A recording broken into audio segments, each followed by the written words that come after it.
Good evening, everyone. I hope you're having a great day. Uh, Tonight, I just want to get started on high-low card chat game, where the player that wants to play will get a card, and then anybody else who wants to play gets a card, and we'll see who has the highest card. The reason why I'm doing this is because I just want to learn, some commands better with C# and the interface with Unity and things like that. And it's going to be rather a slow, no racing programming tonight, just kind of relaxing. I got a little over an hour, a cup of decaffeinated tea, just kind of winding down. And as the voice of Nick would say, do what you enjoy. And that's about it. So that's where I am right now. I'm going to do that. Also, I discovered I was using that DALL-E AI art thing, and you get a limited number of options with it. But I did find this one. One of the people I know shared this link with me, Crayon, and it just takes a long time for this one to work, I believe, if I have the right name. It may not be Crayon, but it's like a DALL-E Mini. Let's see, where was it? Yeah, this is it right here. The only problem is you're going to see like it's ad supported, so you'd get a lot of ads if you went there.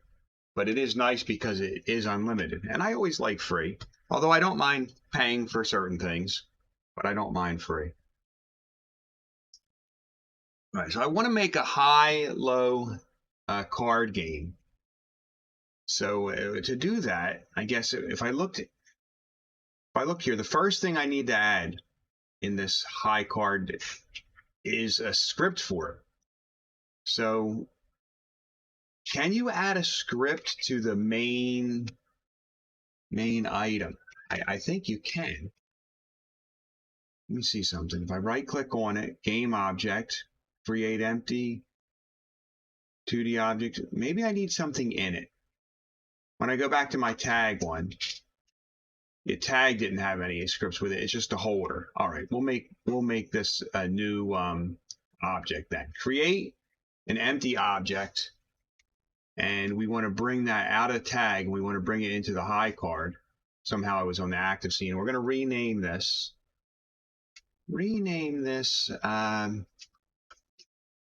Card game. And then we need to make a script for it. So I think you can right click.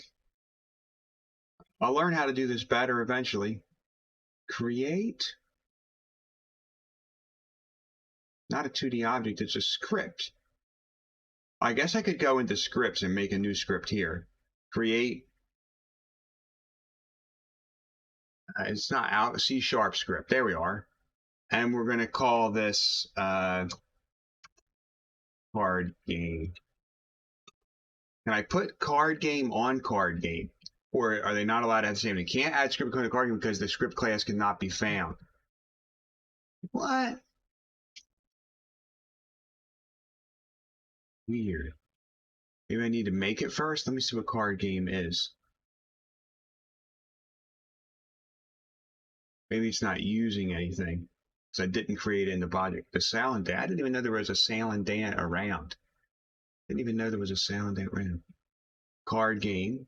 Mono behavior. Start as call before the frost spring. We'll hit save. Let's see if we can go back and can we drag it now?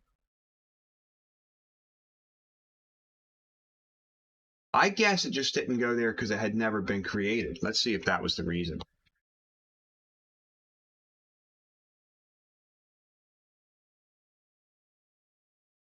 Here we go. Let's a little bit of music. I usually play the same song over and over again until I get tired of it. I don't seem to get tired of it. So, all right, card game. There it is. We're going to edit the script. Okay, let's do some pseudocode in English language here. Card game. And I guess we'll put it right here. This script will take a chat input. I guess high-low, maybe high-low, like that. High-low, and then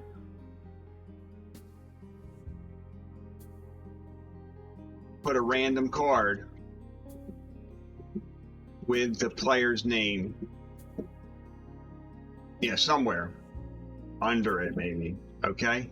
This script will take a chat input high-low, then put a random card with the player's name under it. It'll allow maybe 30 seconds. And let's make it 1 minute. 1 minute for players to join with high-low and get another random card from the deck. Allow 1 minute for players to join with high-low and get another random card. Okay, this script will take a chat and put high-low and then amount. This will be a variable, X. That's the amount of toothpicks. And then put a random card with the player's name under it. Allow 1 minute for players to join with high-low, X, and get another random card from the deck. And then distribute the winnings. Now the thing about this is it's all luck. Like there's no strategy in this. So that's the one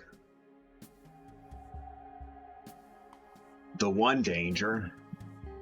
But it's just it's really, I don't know if it'll be fun or not, but it'll at least allow me to get more familiar with accepting commands from the chat and then doing something in the Unity engine. So that's basically all it will be. It will need a few variables. Let me go back into this wheel spin because this had the public. These are good. It's going to need all the symbols for the card. All the symbols for the cards will need to be there. It's interesting. You can see the alt tabbing, but they don't come up real good. So we need to go into the card game. Where they go right after the class. Right after the class is you get the right after the class and before after the class and before the first void. Okay. Not real images. This is going to be card images. Okay, public list sprite. Card images. And then if I go into my Unity now, I should have a spot for where the card images are.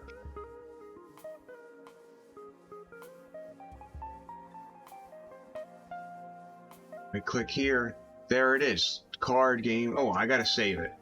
Once I save it, then it should have on here in the right in Unity the spot for the cards. Card images, and the list is empty. Okay, so let's see if we can get a random image for the cards using Crayon. Well, that was a strange noise. No, that's my dog's down here. Didn't even know it. They probably enjoyed bringing the dog down here.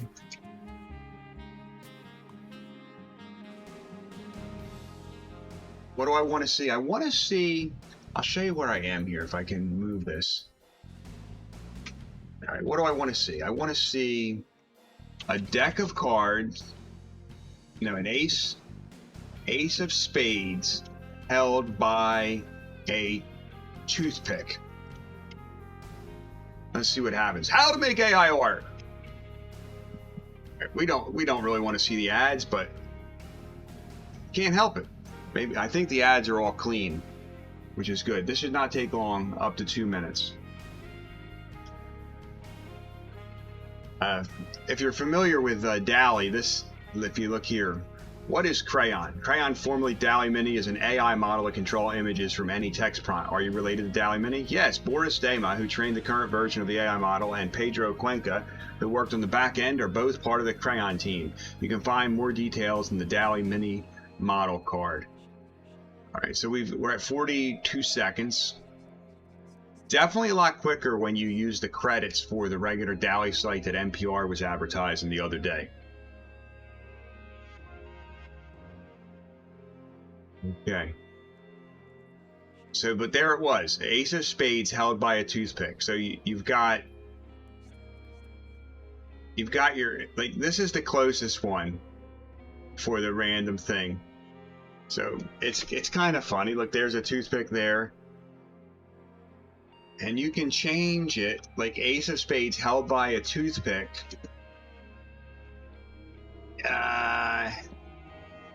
In pixel art. Now I'll come back to this. We're not going to wait for it. I'll just come back and show you how it changes when I do the pixel art.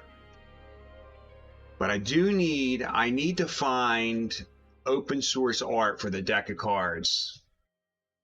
So we will look here for that. Free. Defluxty, how you doing tonight? I'm assuming it's nighttime where you are. I'm doing well. I'm trying to, just hanging out really tonight, having a cup of decaffeinated tea, and I'm going to figure out how to make a high-low card game. That's the mission I'm on right now. Actually, no strategy involved in it. But that's where I am. I just want to play a little bit with Unity and C#, try to stay familiar with it. What's new with you today? What was one of your accomplishments that you're glad you were able to do? Free deck. If you want to do some Net6 stuff, let me know. Do you do that in Visual Studio? Is it the same? Defluxty, let me see something. I'm going to go right here. I want to see. How come I've never caught you streaming? Let's see. Yeah, so I've never caught you streaming. You like to visit the streams and share things. I see Just Learning and Coding, Learning and Coding. I'm checking that out on there. But yeah, I love to learn. So tell Visual Studio. Okay. So I don't mind taking a break for a minute just to get a feel for it. Let me look for one thing here. Oh, certainly. Go ahead. Go ahead. We got to remember, I'm slow. You got to take it slow. If you're teaching me something, it's got to be done slow and eventually. So let me just do something here real quick. I need to find random. Oh, you want to know my Discord? Hang on a second. Give me about a minute or 2 minutes here. I got to get something taken care of. You need to come right in here. Open art deck of cards. I'm looking for a deck of cards to use. Just looking for a deck of cards. They could be in a script, which is perfect. Not a script, but a sprite sheet. All right, that's where I will find a sprite sheet of 52 deck of cards. Open game art. Here we are. This is a board game pack of sprites. Do they have game pieces, playing cards? All right, this would be good. All right, opengameart.org. I have an account on there, so let me just go to that link in my regular browser, where Google has saved everything and knows everything about me since the beginning of time. OpenID, is it remembered? How come I just can't log in with Google? Look, I just want to log in with Google on this thing. What is my OpenID? Log in. Let me see something. I'm going to try this again. I could have swore I had an account for opengameart.org. Opengameart.org. Oh, I see what's wrong. I'm still in the incognito window. No wonder I'm not going to find it.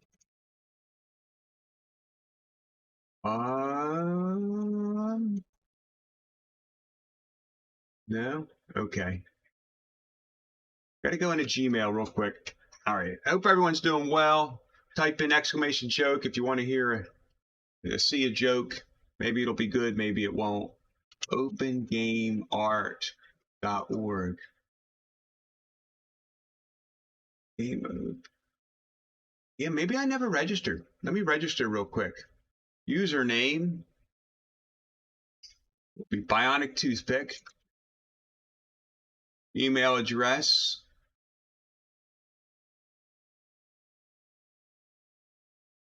Real name. Put my first name in there. Your project. Twitch chatbot. Twitch chat. TWITCH game. I don't really have a website. Patreon, I don't have a Patreon page. Maybe you don't need an account to download it. Maybe that's what I was doing, looking at it wrong. Once I get this art, Defluxty, I'll go on my Discord. Get the art, I will go on my Discord.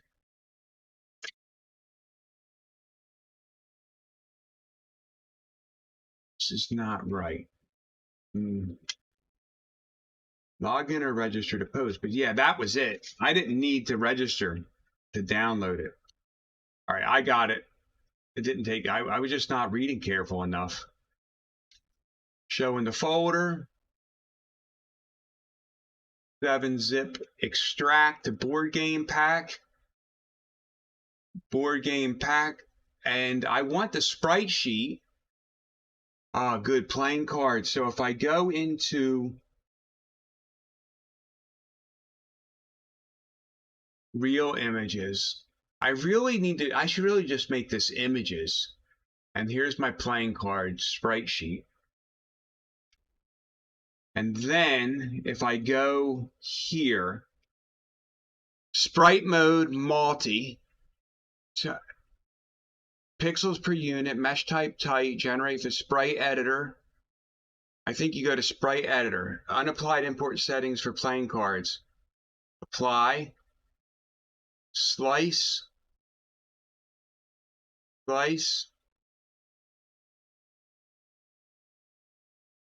it's making like one big card, it looks like. I don't feel like it's getting it. Let me see, sprite editor, slice, type, grid by cell size. It didn't find them right away. 128, 128, 128. How big are the cards there? That's not finding them. 200. Let me try this again. I thought it would definitely find that. Let me close this. Discard. Playing cards.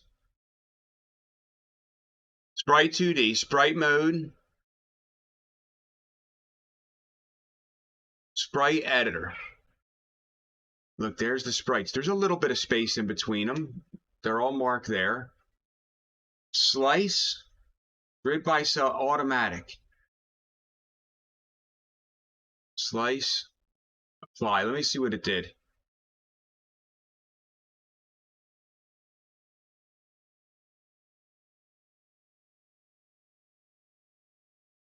No, I don't think it worked. Yeah, it definitely didn't work. It should make 52 images. Let's say, let's close this out. Let's do this again. Sprite 2D, texture type 2D, sprite mode, multiple, mesh type, full rectangle, sprite editor, apply. What is this? You can make this? Is that allowing me to create the size of one of the units? I haven't used this before, like where it didn't automatically do what I wanted it. I mean, I feel like I have the card in there right now. It's definitely got a card there.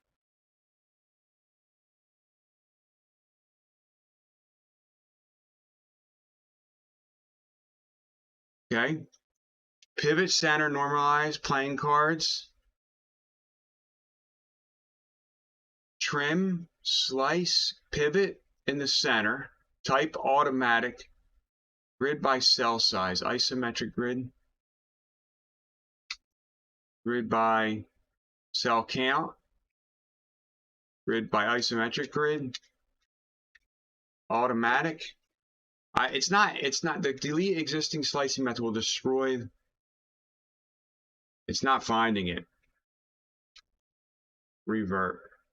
I mean, they're all there, but it's not importing. I'll have to look that up. All right, let me see my Discord real quick. Discord. Very small Discord here. Very small. Let me see something here.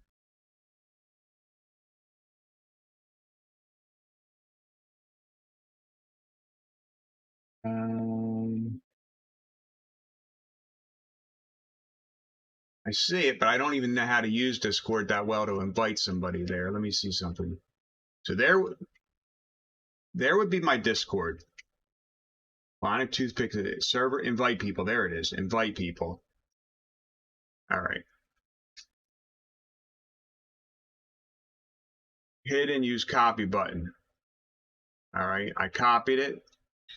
It's nice. It's like it's made in such a way that it doesn't want to dox you. So can I whisper from here? Whisper. Let me try it again. Whisper. Nope, that doesn't work. So I was trying to whisper from within the OBS chat, and that was not working.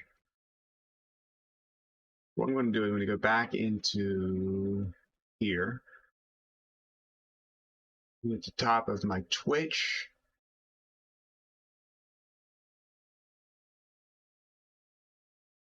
Defluxty chat. Whisper. Defluxty.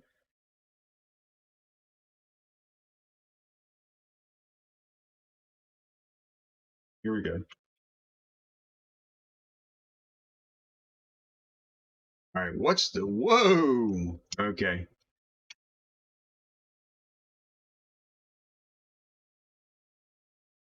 All right. WOA. Whoa. Whoa. That being said, let me go back to this. Getting lost in the navigation right now. I need to go back to not here. Not here. If I go into my Discord now, I can go to this lobby. All right. No, right?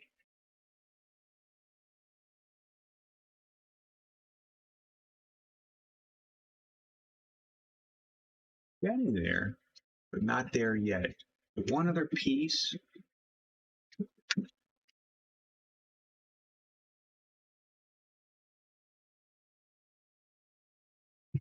All the channel IDs are locked, so I can't join any. Okay, let me just try to do something here then. So, did you go into your Whisper, like your Whisper? Let me see.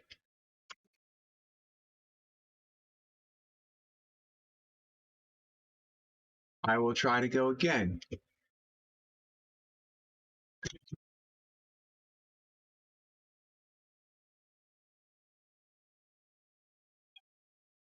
See if that works. See if that works, Defluxty. There's a new Whisper to you. And let me know if that worked.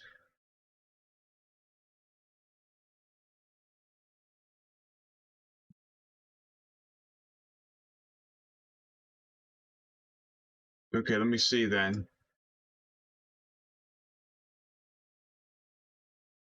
It's just both voice channels are locked. Okay, so let's see something. I've had a couple people join it.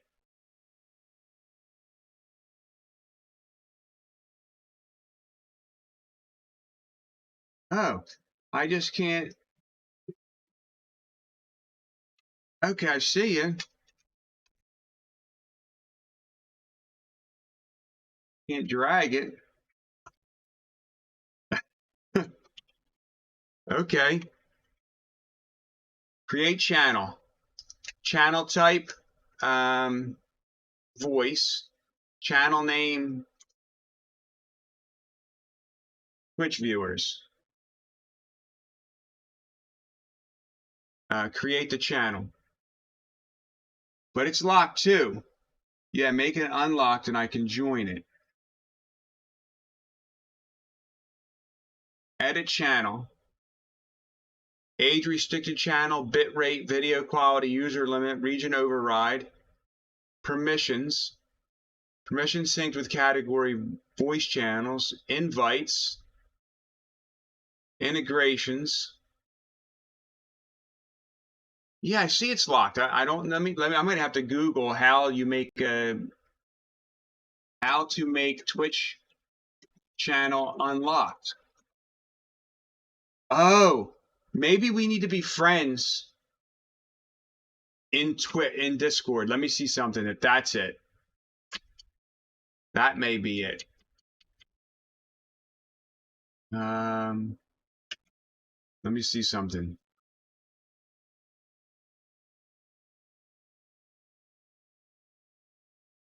I clicked on right click add friend. See if you can join if you're a friend into the lobby.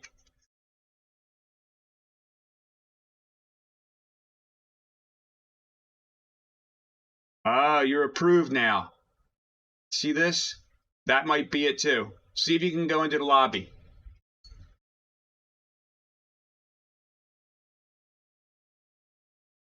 Boom. There we go.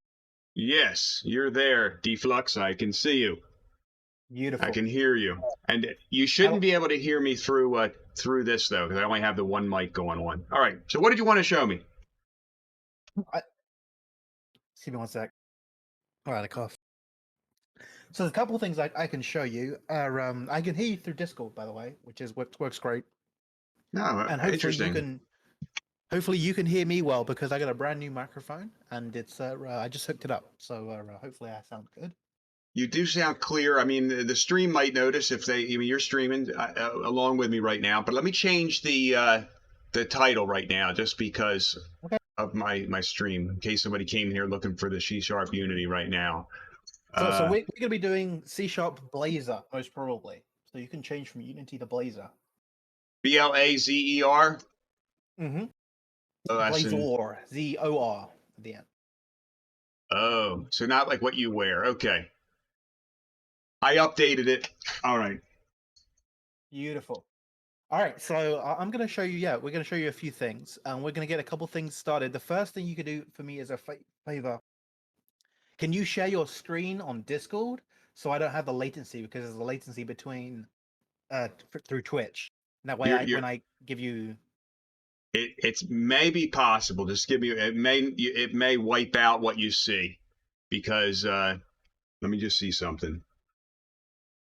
I'll explain what I mean. You'll see what I mean in a moment. Discord.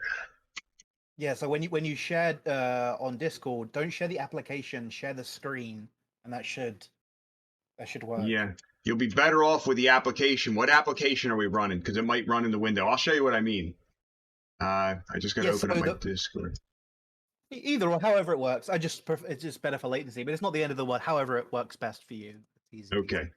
So if you watch, if I share my screen.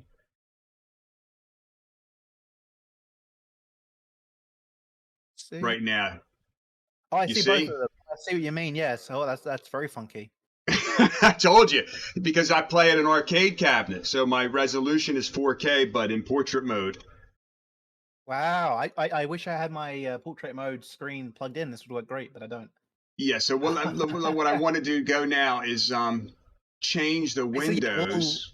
We'll do it to Visual Studio, but the first thing we want to do is we just want to make sure that you have everything you need installed on Visual Studio. So we're going to open up the Visual Studio installer, and we're going to make sure ASP.NET is ticked.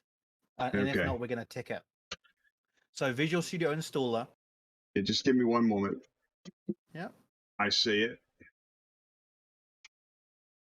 And it should load that up. And we're going to go ahead and hit modify on that.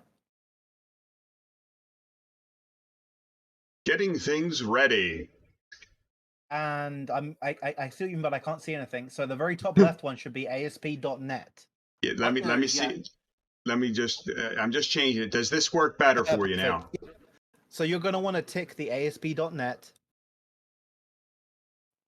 Yeah, gives me one minute because I got like one because you're saying okay ASP.NET, which is at the top left. Okay. Top left. Yep. And you're on Visual Studio 2019, by the way, which is fine. But most people, you do have Visual Studio 2022 out now that you can use. But there you go. So that's perfect. So go ahead and click modify, and that'll take a good 10 minutes to install. So we're going to let that install. Okay. So then now we're going to work out what we want to do. So I'm going to here's what I want to show you, and you can tell me what piques your interest. I'm going to show you basically what's called Razor.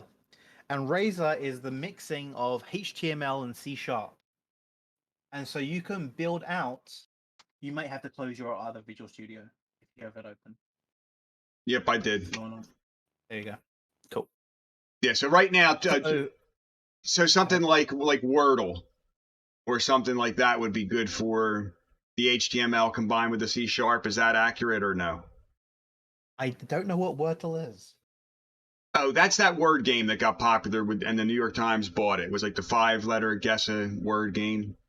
Yeah. You know what I was going to say? I actually have, we could do a tic-tac-toe. I've done an example of that before. But here's what I'm going to show you. I'm going to show you Razor, okay? And that's mixing C# and HTML. Then I'm going to, if we have time, then I'm going to show you how you can put C# HTML in an Android app, in an iOS app, in a Windows desktop app, into a website, into wherever you want to go. You can even put it inside Unity, although I haven't quite got my head around that myself. But so you can put these Razor files in a whole multitude of places. And so once you work that bit out, you can make, tomorrow you can make an iOS app if you wanted to, or you could be making a Windows desktop app, or you can make Setalix. He's going to be making a Windows, or is it WinForms or WPF application using Razor files. And so that's going to be what I want to show you. And it's very, very easy once you get the hang of it. Yeah, I'm certainly not opposed to learning something new. All right. So that's actually reinstalling really quickly. You must have a very nice. What do you say? You have like a.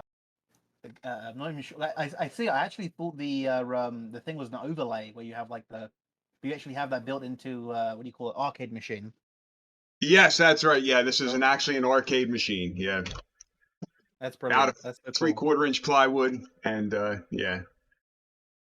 I will say though, it runs into issues. Like for example, if I wanted to play a game with my son because he did a different computer, like with Steam has this option where you can share, like 2 people can play the game at once, but because it wants to have a common resolution, and it just doesn't work right. So I really, at some point, I want to get like another monitor so I can be like in landscape mode and have like, just maybe like 1080p or something for standard resolution. Yeah, a lot of people have like an overhead monitor, and you can probably do the same thing and just have it like on an adjustable arm, so you can put like closer down towards you. And then yes, yeah, up there. I mean, it's like you get a stiff neck here, like this. Yeah. But yeah, I mean, my arcade cabinet, is designed really to play because I've got pinball. Like you see here, I play pinball on it, things like that. So that's installing nicely and smoothly, and so we'll use that. Say we probably won't have enough time. I don't know how long you want to stream for or how late you're staying up. But if we really wanted to, we might want to install Visual Studio 2022, which is the latest version of Visual Studio, the Community Edition, still the free one. I wonder why it didn't prompt me for it at one point. It's weird. So there are different versions. It won't update to 2022. It's a separate program. So as long as you're on the latest version of Visual Studio, see what I'm saying? Yeah. So the reason why we might want to do that, if we do ever want to mosey on over to what's called .NET MAUI, which is how we're going to do iOS applications or Android applications, we will need the Visual Studio 2022. You can get from the Visual Studio website. But we can start without that because you can't be running Visual Studio and installing at the same time. So that might take a good 30 minutes out of your stream. What about Visual Studio 22? If it's a different version, can it be installed while you're running the old one?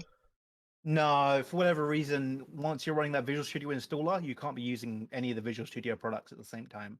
Right, right. So I that was might be hoping. maybe. Go ahead. So maybe we'll revisit this and we'll do this again next week. And in the background, you can have if it interests you, we can do it again next week. And next time we'll do it with Visual Studio 2022, and we'll add some more things. So, what types of things do So- you program, Defluxty? So primarily I do Blazor. I work in manufacturing automation, so we automate all sorts of things on factory floors. In particular, I work for a carpet producing company, and so we produce carpets, and I build the software for all the middle management people and the factory floor people and so on. Very good. Using it. So Blazor is Blazor is an amazing tool because they've made it. Here's why I like Blazor, and here's actually why I learned C# because I learned Blazor. They made it really easy. That's why I learned it. They made it so damn easy and so damn convenient. I'm like, I have to learn this. This is so easy to do, and so that's why I got into Blazor, and that's why I actually got into C#. Before then, I was doing like IT administration and like small business services and stuff like that. But I decided to get into Okay. programming because of Blazor primarily. So, obviously, you speak with an accent that's not familiar to my ears regularly. Where are you located on the globe? So I'm actually located in the United States of America. I am originally from the United Kingdom, but I live in Ohio now. Okay. I have a relative from Stoke Newington, London. So that's Wow. but Yeah, anyway. southeast of London is where I'm from. Stoke Newington. That sounds almost to the west. It wasn't far from the shopping mall there. When I was there 42 years ago. Harrods or Okay. something? Harrods? I don't. Harrods. Yeah. Yes, that was For right, sure. not far from there. That's central London. Well, that's downtown. That is. That's big. Yep. Yeah. It was. We had the milk delivered in the little glass jars. Yep. Yeah. Time goes fast. It's 42 years ago. I mean, it's amazing how fast it goes. Yeah, I actually was back last September, a year ago, in England, and it's just amazing how much has changed since I was a kid, and how everything is like, I don't know, there's lots of the problem with England is one of the most crowded countries in Europe. It is the most crowded country in Europe, and so there's not a lot of room. Unlike the United States of America, where we have endless. I was in the middle of Georgia, and I went up I was on Georgia on a business trip, and I went up the side of a mountain. And at the top of the mountain, there's this beautiful, absolutely gorgeous view. I might share a picture on your Discord, but there's a gorgeous view. And there's a guy sitting there in his truck with his wife, and I walk up to him and say, "Hey, how's you doing?" And he's like, "Oh, you're from somewhere else." I'm like, "Yeah." And he's like, "Oh, you bet you didn't think you meet a real hillbilly up the side of this mountain." I'm like, "Oh yeah, I sure didn't." That's funny. I haven't been to Ohio in a number of years. I remember them having like horseshoe pits outside the bars. I remember that piece. Huh. Youngstown. Yeah, no, It was that's, Youngstown, Ohio. Yeah, I'm that's where I'm at actually. So I actually work at a couple of the bars in Youngstown. Okay. I DJ on the weekends for fun and stuff. Do they still have the horseshoe pits out back? They do not. I'm afraid they do not. No, it's been tarmacked over, I assume, since. That's funny. The only thing we have out back behind the bars is fights. Good thing horseshoes was a lot more entertaining for me anyway. Maybe if you were winning the fights, it would have been different. But all right. Yeah, it's can be treacherous. Yeah. So anyway, if you're just tuning in, generally I like to play thinking games and do things that require thinking, although you might not always find evidence of it, and that's about it. I mean, I do have a Flash library of old Flash games I go through from time to time, and I do some role playing with Wild RP and Valheim, but they're so time consuming they'll keep me from all the other things I want to do. So that's where I am. Hope everyone's doing well. We're getting close. We're at 87% on this Visual Studio installer. I was hoping Ninite or Ninite would have had the Visual Studio Community Edition 22 as part of its possible installs, but it did not. I don't know if you've ever used Nanite, but it is a handy tool for the software that it does include. I got one of my first jobs ever as a child because of 99. Very So nice. that was one of my first computer jobs, and I came into this place that does IT repairs, Hmm. and I actually had broken my laptop. That's why I was there. And so I went in and I said, "Hey, look, I broke my laptop. But here's what I've tried, and I can't get it to work, and I can't figure out what to do." And they were going through with they look at it, and they're going through, they're walking through, and I'm explaining what they've done, what I've done, and they have a little look at it. They sit down with me for 20 minutes, and they open it up and they start looking at it, and they go, "Look, the guy goes, I don't know how to. You've tried everything I would try, but I can offer you a job, but I can't repair your laptop." That's fantastic. And one of the first things I did when I got there was I showed the other guys about 99, and they were blown away because they would sit there. This was way back in like Windows XP days, and so they Hmm. would sit there and manually one by one install all the programs that the customer had, whether it's Firefox back then or whatever it was, and usually it was Right. a long list of programs because there'd be one custom for the printer and one for this and one for that. And nothing was part of the like today, like the calendar app is just in every single OS, but back then you have to install Lotus Calendar or something.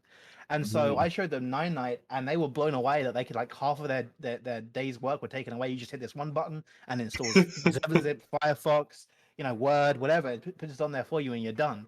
And they were blown away by that Yes. too. Yeah, so that was how I got my Mm. first job. Yeah. Very nice. Have you ever used a Trinity Rescue Kit years ago? Oh yeah, I remember that thing. Yeah, that. What was Hiren's was always my go-to. Okay. I know that one. I used Trinity Rescue Kit and like M Clone. I would do like a whole lab at one time. I'd run wires to all the machines and M Clone them. Yeah, yeah, yeah. So, yeah. Another one. Yeah, I remember there was so many tools back then, and you so many tricks to the trade. I remember. Oh my god, that was a long time ago now. Yeah. Installing, it Cool. might take a while. We're at 99% finishing up here. The suspense. It should It be will, pretty good. we should be, by the way, we should be able to say hello world in no time at all. Yeah. Yes. Yeah. Well, I'm trying to think and to make sure. I think you may need to install separately .NET 6 SDK. You may need to install it, or it might do it for you. I can't quite remember. As long as We'll it's not create too the much project. hard drive space. My hard drive is not. No, it's I not. know It's that. not. Yeah, I know that the prices for those are coming down, but I still am limited space right now. I saw recently a 20 terabyte hard drive for, was it $250 for a 20 terabyte hard drive? I was like, holy hell! I remember when I was the first, like, I got external hard drive. It was 500 gigs, and I think it was like 300, 400, $500 or pounds back then, so it'd be like $600. And now Wow. it's 20 terabytes of space. Imagine I don't have that kind of. Wow, that's why I was like, I gotta find an excuse. I haven't got an excuse to, I have like my backups and my Plex media server and things, but Hmm. 20 terabytes is a lot to fill up. It is. It's a lot to back up too. Yeah. Well, yeah, that would have to be the backup drive as opposed to what you're backing up. Right. Right. All right, so Uh, let's launch this, and we're going to create a new type of project. Oh, and so what we're going to be looking for is Blazor WebAssembly as the project, and we'll see if it's there. Should be a template. So create new project. Give me one moment. Now, are you still Sure. seeing the screen through Discord, or now I have you on one is it on seeing? each. There's a lag for Twitch, so I Okay. see it, but then online. Create So a new if you want to, project. here we go. And so we're looking for Blazor. Maybe a purplish logo. See if it should be somewhere in there. I was looking for all languages. I was just thought maybe I could switch to Blazor, but all project types. All right, It's C start from sharp. the Yeah. beginning. I'm gonna go back to the top. I'm looking for Blazor right now. Yep. Blazor's somewhere in there. You can probably hit the search button if it's not obvious. Oh, okay. Blazor.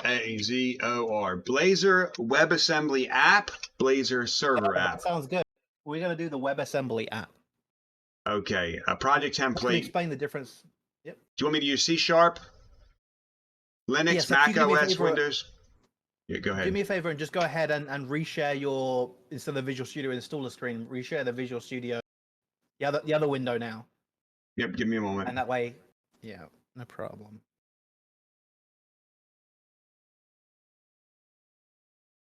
There we go. Now I'm with you. Now I can walk you through. So, yep. So we want the Blazor WebAssembly.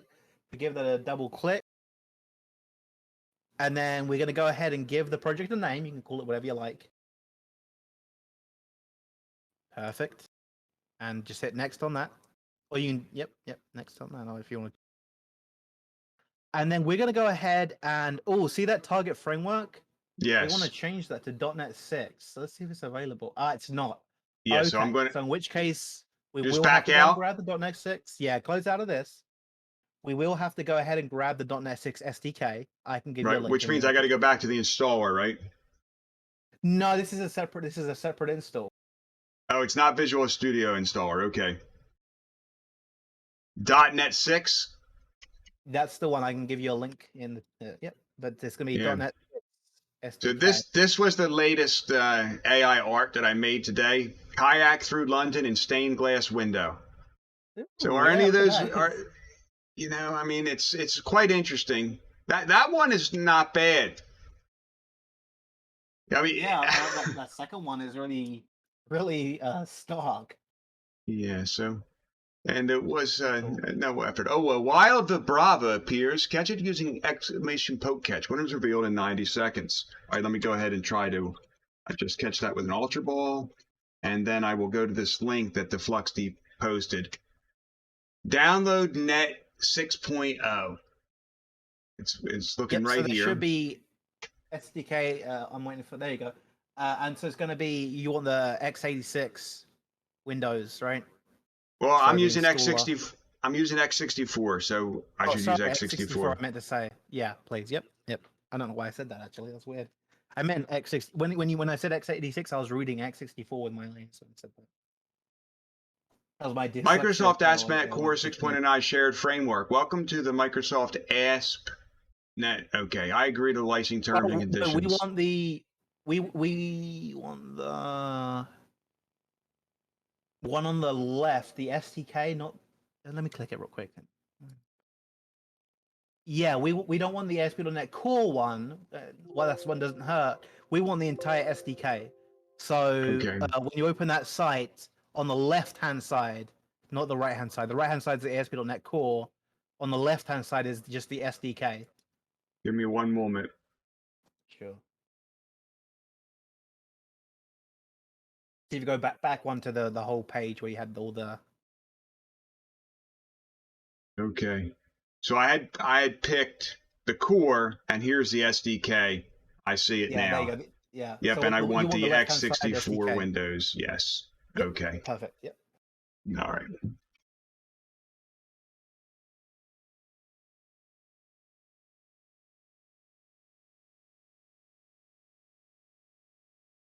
And there it is. Okay. And that shouldn't take only half a second to install.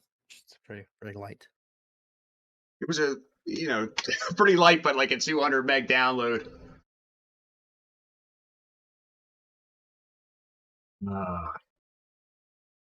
So what were you using for antivirus back in those days? So I mean, I used to, when I the very first time I got started, my buddy was an AVG reseller, and so I would be doing AVG. Then we hopped over to Sophos for a bit. Sophos was popular, and I used to love their podcast and their news that they did. It was like they did like a free news thing. Was very good. And then we went over to Avast, I think it was. Yes. And then you used to use this tool called ADW, and ADW was then purchased by Malwarebytes. So we went to Malwarebytes at that point. Malwarebytes was always my go-to when I had something I couldn't get rid of. Yeah, that was always the very hardcore one. Yeah, and then Sophos, I had the benefit of doing a couple bank migrations years ago, and the banks we went to, they were using that Sophos. Yeah. They were an Australian company. Very, very cool. All right, so we've got... So that should be installed, yeah. Yeah, so then we need to go back into Let me close this because I didn't need to open this. Launch it again. Yep, you can close out of the installer if you want. Just Visual Studio 2019, create a new project, and go back to Blazor WebAssembly. And now they should be in the target framework. .NET 6 should be available.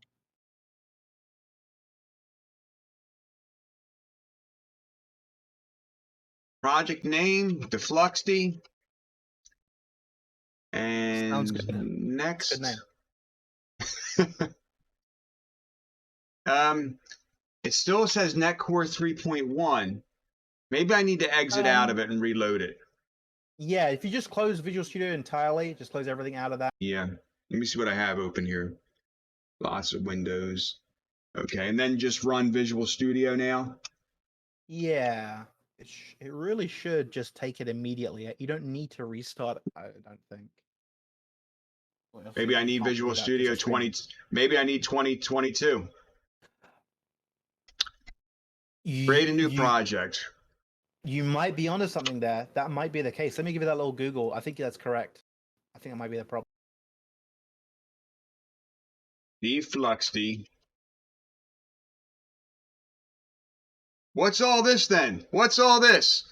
Blank source code. Defluxty has taken over my stream.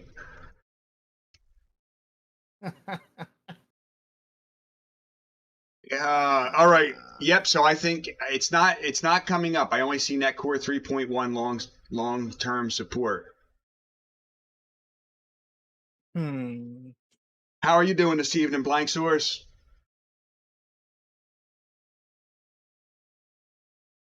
That's annoying. Why would that be the case?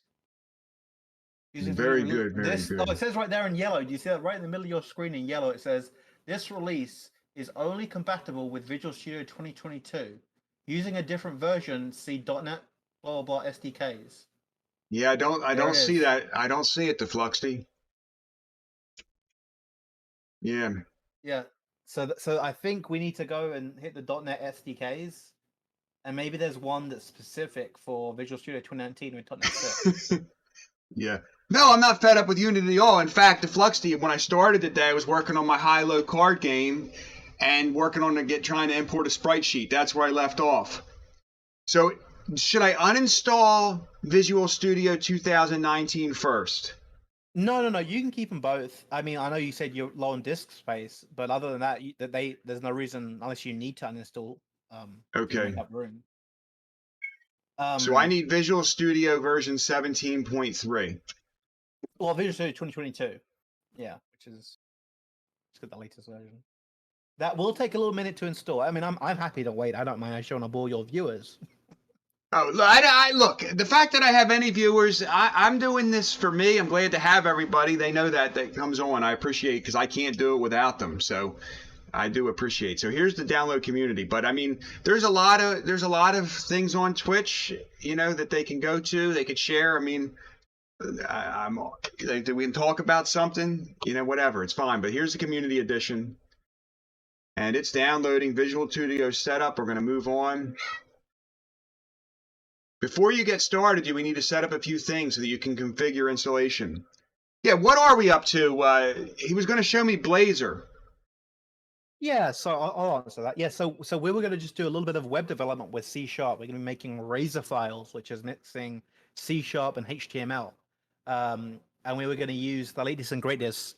And we're probably going to make like a tic-tac-toe game. And then we're going to, if we had Visual Studio 2022, we can make an Android app or an iOS app or a website.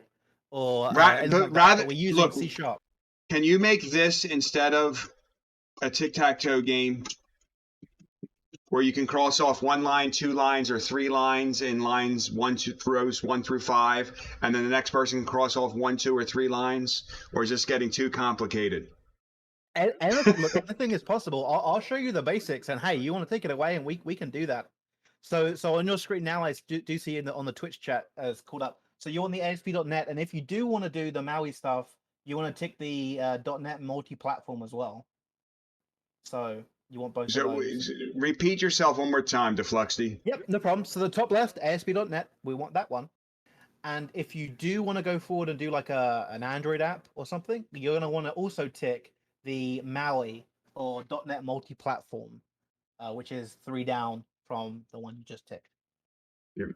So you know, You I got- totally ignored you, Defluxty. I was looking for my crazy face because Blank Source said we went crazy, and I was not even looking at the screen. So, That's no problem at all. I don't mind repeating myself at all. all right. So yeah, one more time for you can repeat, and this time I will pay attention. no problem at all. So we've got our ASP.NET. Good, awesome. And then if we do want to do Android apps or iOS apps, we can also tick the .NET multi-platform. And the .NET multi-platform, that will include what's called MAUI. And MAUI gives us the ability to make things like Android apps for our phone or our TV. So you can tick that one as well. That if you want. Is it how big is that? Give it a tick and it'll give you a total on the bottom right there. Okay, 15 gigs. I'm going to skip the app. I'm going to skip that. Okay, no problem. Yeah, we'll come. We can always revisit another time. All right, so let's install the ASP.NET and that run. Right, and this I should move to. Should I start using my C++ with Unity with this one, or does Unity want the other one? Unity, certain version, like on Unity, you have like to select which version, and certain versions use 2019, and the newer versions use 2022. But if you're comfortable with 2019 and 2019 works, I would just stick with that. If that's what works for you, just stick with that. But if it's newer stuff, then it might work better in Visual Studio 2022. But it's whatever you're comfortable with. There's 2019 works just fine. There's nothing wrong with it. You know what I mean? I know what you mean. All right. Why this is loading?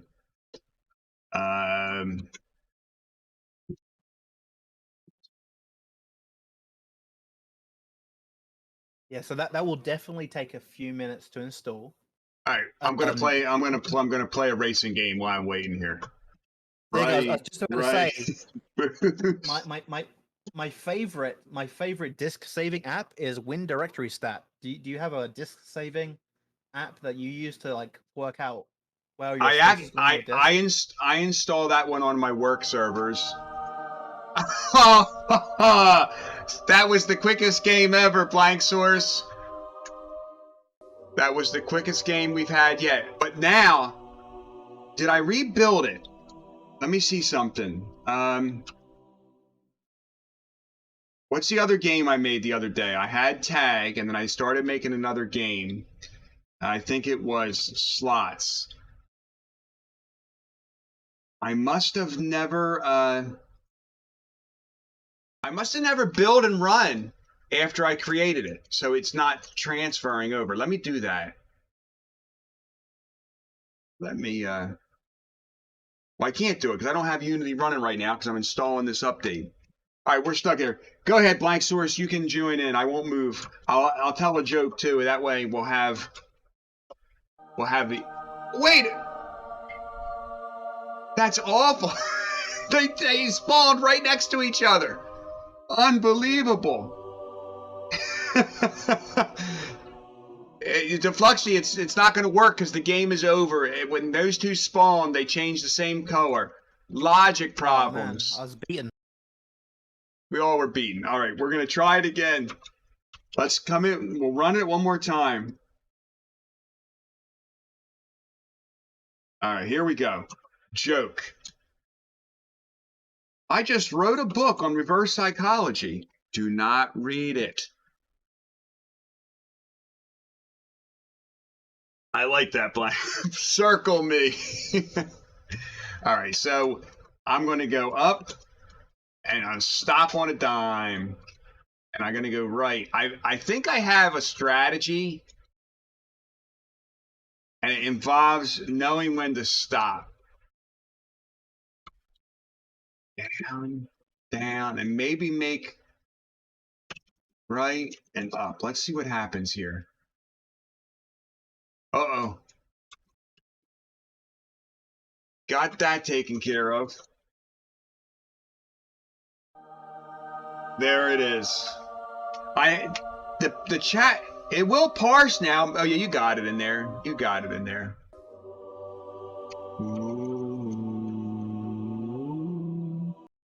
Okay. What did you accomplish that you're proud of today? Anyone out there who accomplished something or learned something new today that they I want to share? I have something I can share. Fantastic.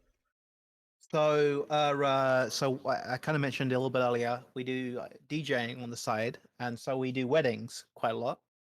And a new thing that we started to do in the middle of COVID was we would print out a little 4x6 picture, and then we'd put the QR code on for the DJ on the little 4x6 print, and let people scan it, and then they can send a request to the DJ. And so if there's a particular song they wanted to hear, but they didn't want to like speak, be like within 6 feet of the DJ, they could do it. Well, so just today, we used to do everything through an online service like Vistaprint or whatever. We would go through and we would pay them, they would ship it to us, and it worked good, but it was always very expensive. So today I actually reached out to a local company and I bumped into a local company, and they not only did they beat the price massively, but they also did it like the next day, which is also amazing. And so I found a company that was local, small local business, and then I put an order with them, and the quality was amazing and it was much cheaper, and it was just so much. Everything was better about it. And so I delivered those to my colleague today, and he was very happy with them because they were very high quality prints, and they came out beautifully from that. Thanks for sharing that. It's always good to hear a positive story. Indeed, indeed. And back at the installer, it's at 69%. A wild Oh, that's moving. barbaracle appears. Catch it using exclamation poke catch. Right? We'll see what happens there. Also, I asked my dad how much his wedding costs. He told me he didn't know. He was still paying for it. But Oh no.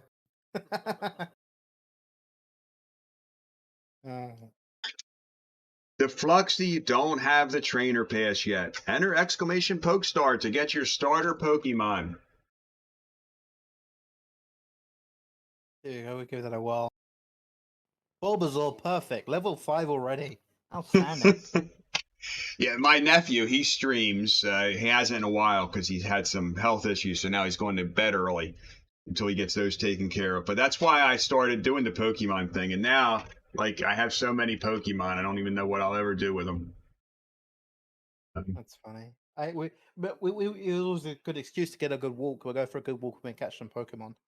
Take the dog out and catch some Pokemon. Oh yeah. So if you see on my screen there, like it'll show you, like if you add this, I have 201 Pokemon. It's like they're. I mean, I don't do anything with them other than I mean, they're right there on the screen. But oh look, I brought up my Discord invite on the screen. That's hey, yeah. Yeah. It's always good to build out a Discord community. So I did end up on my side. I'm not sure how long your installer is going to take, but I did end up actually opening up my Tic-Tac-Toe app that I built before. Oh, so share your screen. Yeah, if you want, I'll share my screen and I can walk you through some C# code with HTML. Right, so I got to move into Discord, which is right here, and just waiting for. It is going to be 720p, so it is always a little bit like difficult to.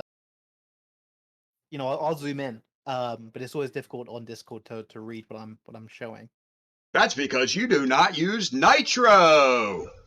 Yeah, I gotta give Discord money. I don't have Nitro myself. Okay. All right, so let's just do some. Well, you know what? I can show you this app, but let me just show you the base project real quick, so you can know what you're about to do, and then I'll show you this because I don't want to overwhelm you with tons of code all at once. But I'll show you the WebAssembly. Okay. So I'll do the same thing.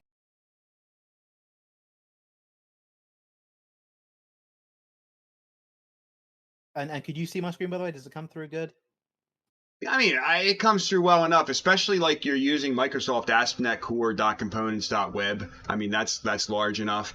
I have a little bit of difficulty seeing like what's on the left where it says Web Client, Program CS, Razor, Class B, Tic-Tac-Toe, Razor. Like that stuff is a little blurry.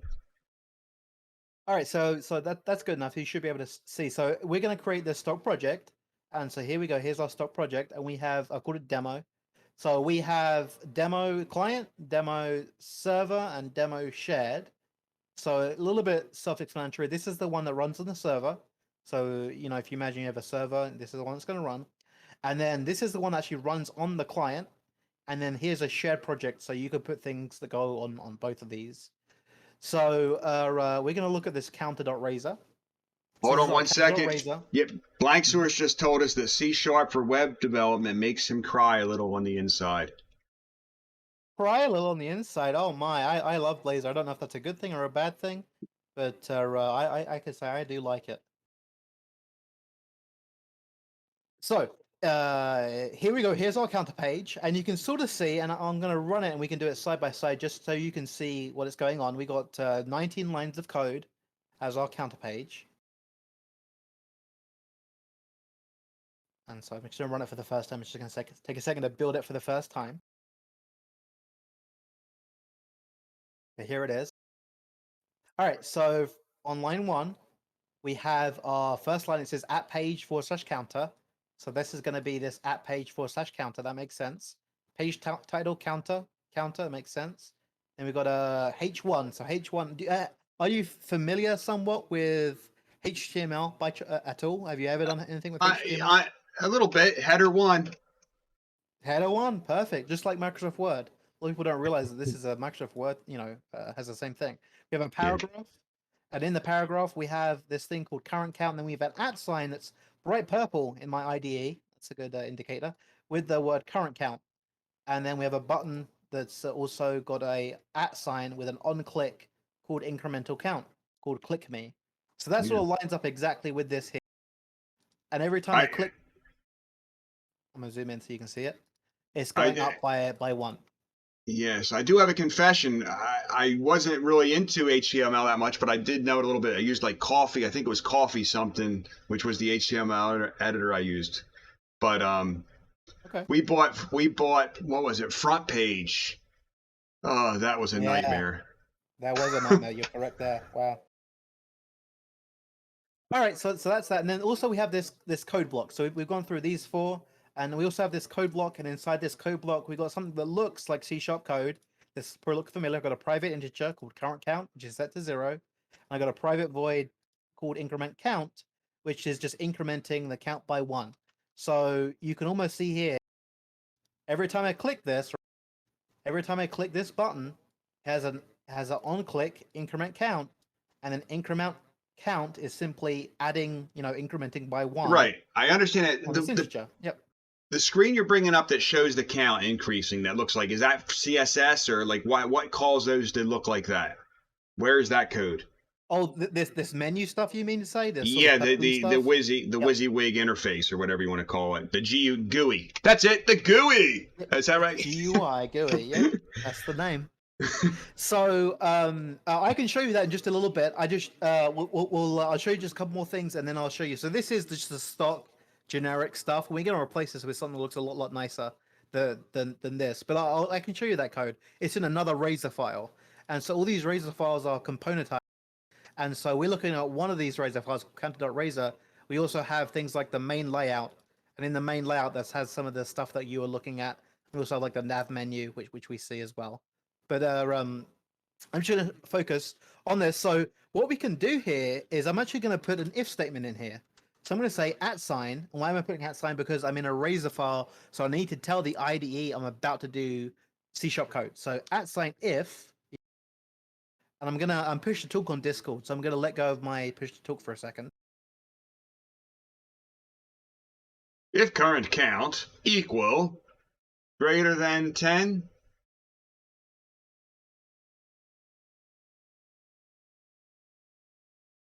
Then header 3. Wow, that's a large number. Oh, and I actually did this backwards, and it's greater than or equal to. Oh, look, It even makes the traditional math book symbol. Oh, this is because I'm using a font that does this. This is actually a font. This is not part of the IDE. It's called Cascadia Codes. But yes, so we have this. I'm gonna hit save. And if I'm lucky, yep. So there, so hot reload is automatically. I'm going to refresh the page just so you can see it. So you're going to hit this button, and then there you go. Yes. So that's pretty simple. You understand what's going on there. Hit 9, Right. 10. Wow, that's a large number. And we can do obviously. Yes.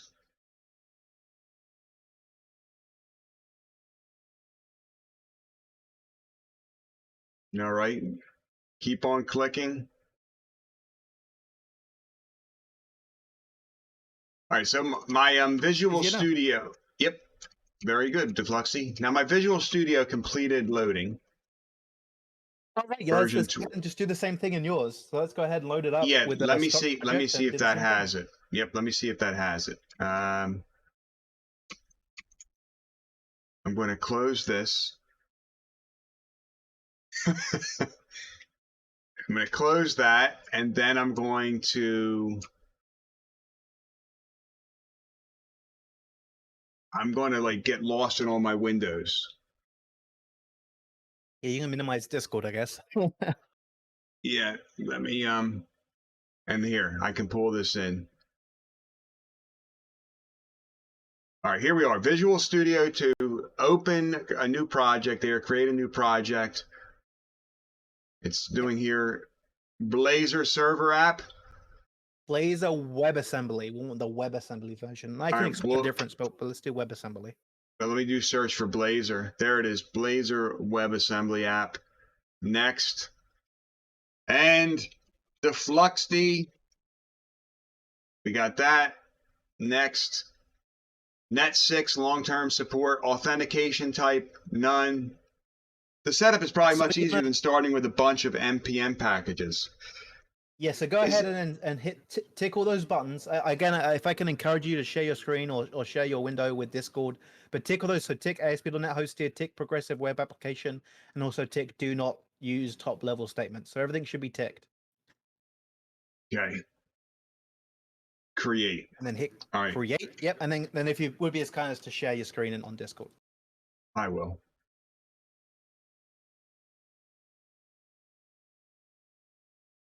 I need to stop sharing mine.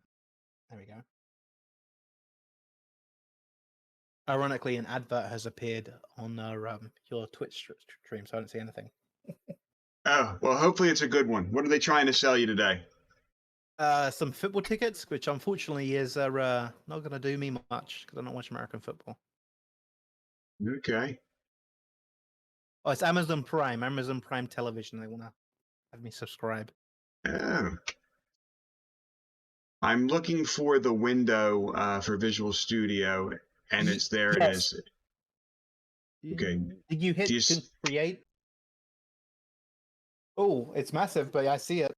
Yeah, it's the first time it's run. So what I'll do now is I put this over my virtual desktop. I call it a virtual desktop, but it's actually it's not a virtual desktop. It's my real desktop. Yeah, but it's just in the middle.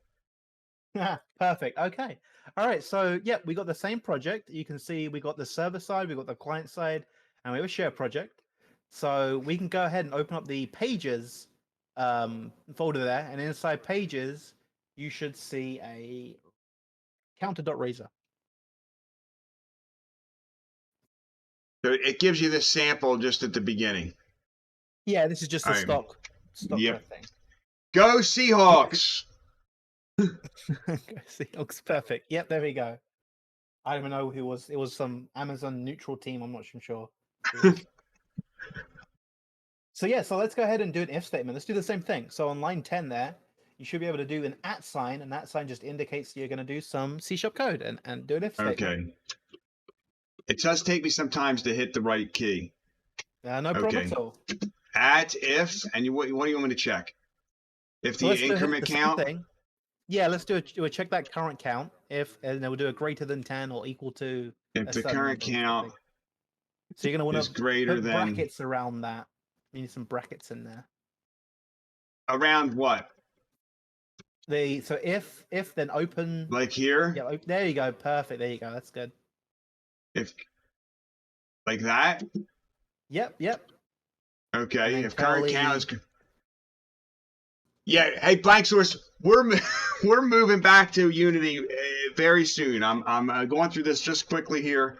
All right, go ahead. If current count is greater than 10. And then we're going to do the curly brace brackets, and it's probably going to also want an equal or greater to 10 than 10. So you're going to put an equal sign after that. Oh no, it accepts it. It's I fine. can make it. Yeah, it's greater than 10 now. That's all. Just like yours perfect. would have stopped at 10. Mine's got to be 11.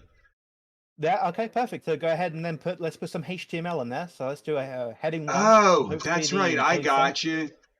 Like, and you can look at line 5 and see how they do it on line 5. Right. I see. And then it's you have moved on. Yeah, I can just put it. I'm overthinking, like I do with everything. That's a big number. Now, if I want it to be an apostrophe, is it going to be able to show it? It should be fine. Yeah, that should be good. Yeah, I did see you accidentally delete. That should be fine. Yeah, you did accidentally delete your open brackets. Yep. Yeah, you want to put it inside there, and you can put it, on the next line. I don't know how I have preference there. Oh, it auto configured. It auto configured for me. That's a big number. Yep. Perfect. All right, so let's run it and see if it works. Let's see what we do. One second. I want to add. Sure. It's, and then I would want to say at, like that, right? Now we'll sure. Okay. Then how do you run it? I hit the big play button at the top there. Yep.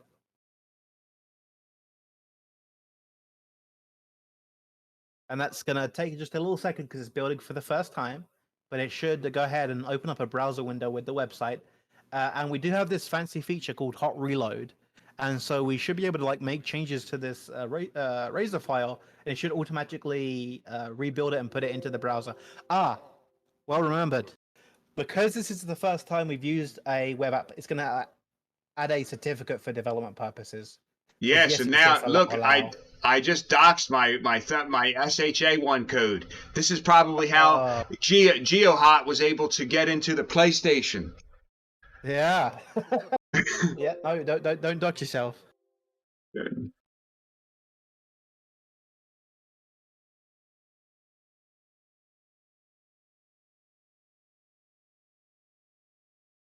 It's loading. Suspicious file delete. Look at this.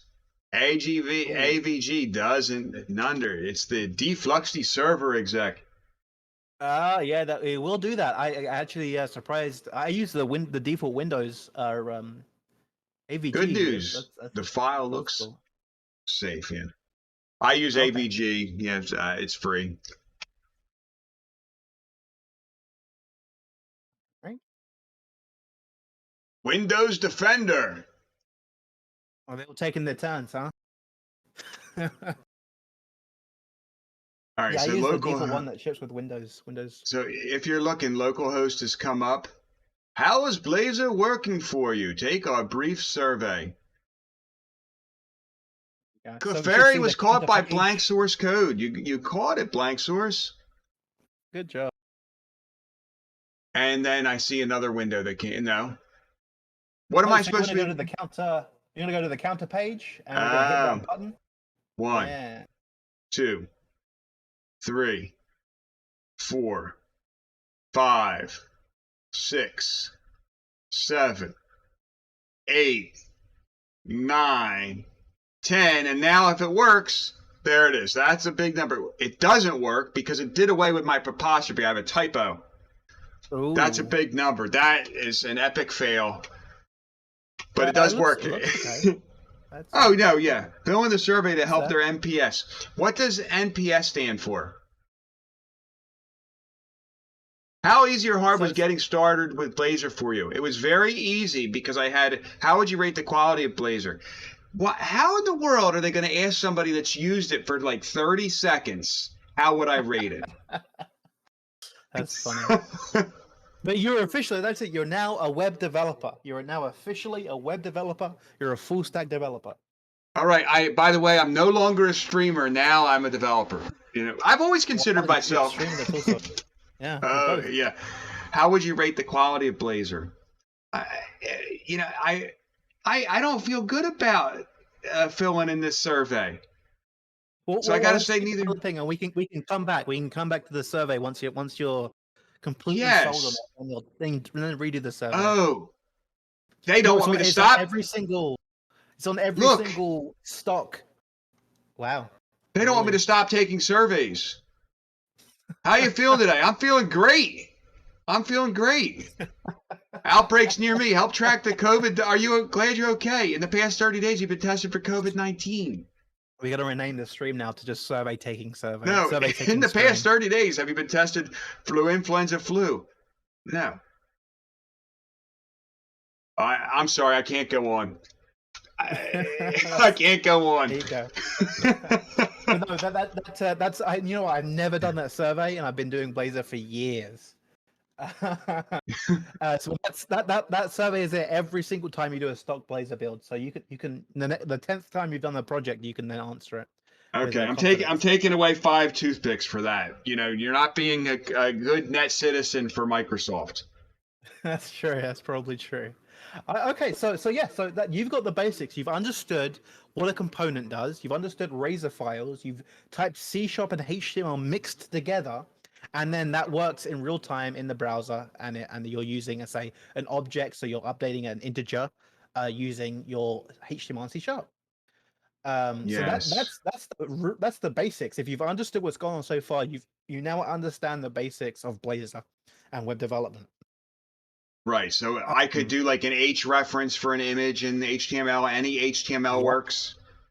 Okay. Yep. So we can look a little bit further into this project. So right now we've just focused on the client side, but there's actually two other projects. So we have the Blazor server and we have the shared. So we're gonna have just a little brief look, and I don't want to drown you in information or drown you or overload you, but we have a couple of things we can look at in the server. And so what is the server? So the server is basically serving up content to the client. So one of the Razor files we have just below counter is we have the fetch data.razor. So if you open up the fetch data.razor, let's have a little look at that. One moment. I'm playing around. I didn't know that I didn't know those icons worked on my stream. And I didn't even click those. I was Yeah. just like, give me 1 second. I'm just fooling around. I click on this thing. I had no idea. Like, where are these even from? Are they just built into OBS? Look at I think this. those are other people you've followed, maybe? I don't even know. I No, never food and played with the drink. But emoticons. I was spending all this time wondering what I was going to use.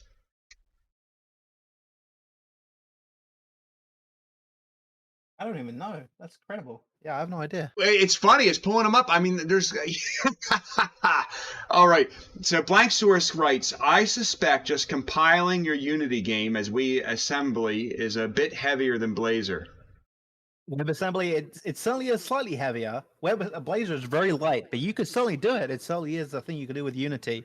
You can certainly publish your game to WebAssembly, much like Blazor. Oh, I see. I see. All right, show me the server thing now. Backtrack, and then I'm going to go back into my trying to splice those cards to Fluxd. But let's go. Okay, Sure, Defluxd yeah, let's have a server little right look. there. Yep. So we're actually going to go back to the just in that page below. You're in the counter.razor, and just beneath it you have fetchdata.razor. So we're just going to have a little look at that fetchdata.razor file just beneath the counter. Yeah, let's have a little look. Okay. Okay, so here we got a page, and if you want to just real quick, just before we look at the code, if you actually want to, do you have it running still? I say if you want to run it and look at it on the actual live version on the fetch data, and then we'll look at the code, so you can sort of see what visually it looks like, right? And then you'll look at the code, and you can sort of map the two together of what's going on. So yeah, it'll load up, and you can leave the project running because we have hot reload. So fetch data, there it is. Okay, so we got a little thing Yes. called weather forecast with a table underneath it, and it has some little bit of data in that table. Okay, very nice. All right, so now we can look at the code and we can look at the website. So we have this if statement. We say if forecast equals null, then it's going to do some loading ... else. So if it's not empty, right, it's going to build out this basic HTML table. And then on line 27, we actually have a for each loop, and it's going to loop through each forecast in forecasts, and that's the rows on the table. So we have a nice little for each loop and a basic HTML table, and then it's going to, each one of those rows is inside that for each loop. Cool. So that's fairly similar. It's fairly if statement and a for each loop, pretty basic. But how are we actually getting this data? Well, if we scroll down our way to the code block, you can see between, was it line 14? There it is down there. Yep. So we have a task here called protected override async task on install as async. And inside there, we have forecasts equal to a HTTP query. And that HTTP query is get from JSON async. And then we're going to hand it in a weather forecast model. And we're saying go to the weather forecast, wherever that means. Okay. So what's happening here? So on line 41, we have our weather forecasts. And then on line 45, we populate that weather forecast using a HTTP query. And that's basically pulling over a request to the server side to return some data. All right, so that's where we're at. So let's go have a little look on the server side. We're going to be looking for the weather forecast controller. So we have some controllers in there. I think we have a controller folder. And inside that controller there, you should see weather forecast controller. Perfect, there it is. And we can see here, it's got a bunch of stuff going on, but you can see the line 23. It's going to be return an I enumerable of weather forecast, and it's just called get. And it's obviously you can see there it's creating some randomized data between line 25 and 30. So it's going to create some random weather forecast entries, and then it returns that to array using HTTP get. So this is the server side. So the server side is randomly generating data, and on the client side, we reach into this controller and we say, "Give us the data," and it returns it back and then displays it on our page using that fetch data razor. Did I Yes. lose? Did that make sense? Did I lose you on any of that? You didn't really lose me. I mean, I'd have to play with it, but I would prefer it to get data that's not random. Although, most weather data is a little bit random. That certainly is true. So here's what we're going to do. We're going to open up that. If you still have it running, you should go to that page, the weather forecast, and in the browser, I'm going to have you actually hit F12, and F12 is going to bring up what's called the developer tools. And in the developer tools, there should be what's called the I network tab. got to apologize to you. I'm the worst student of the day. But Blank Source Code gives you a compliment here. He says, "Does Defluxty make YouTube tutorials? He talks like he does this professionally." I think this is because this new microphone I got. I just got this new microphone that's doing me a good job.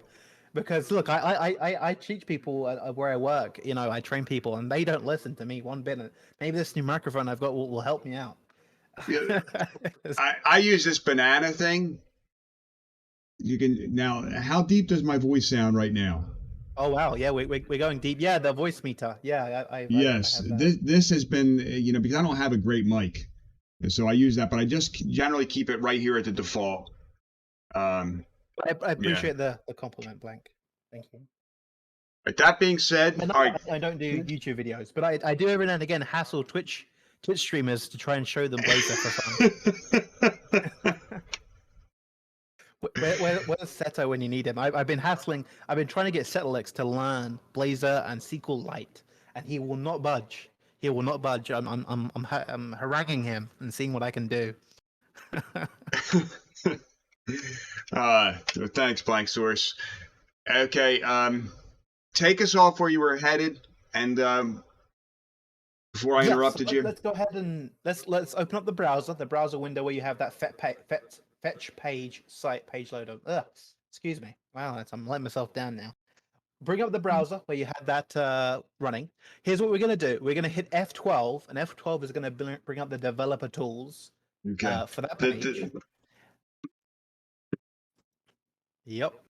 And there's going to be a bunch of stuff. We're going to be looking for the network tab. And the network tab is going to be telling us about all the information going back and forth. So here we go. So you're going to go ahead and hit Control-R for reload. Is this where you're trying to find my local IP, Defluxty? No, we were about that. Maybe localhost is what we're looking at. All right. So what am I doing here? I'm in the network. So hit Control-R, and that's going to refresh the page. Okay. Okay. Lots of stuff. You're right, Blank Source. We'll have Renona Kitten calling tomorrow. Okay. And we head back over to the network tab, and you should see a bunch of stuff. And we're going to be looking for that HTTP request we saw in the code.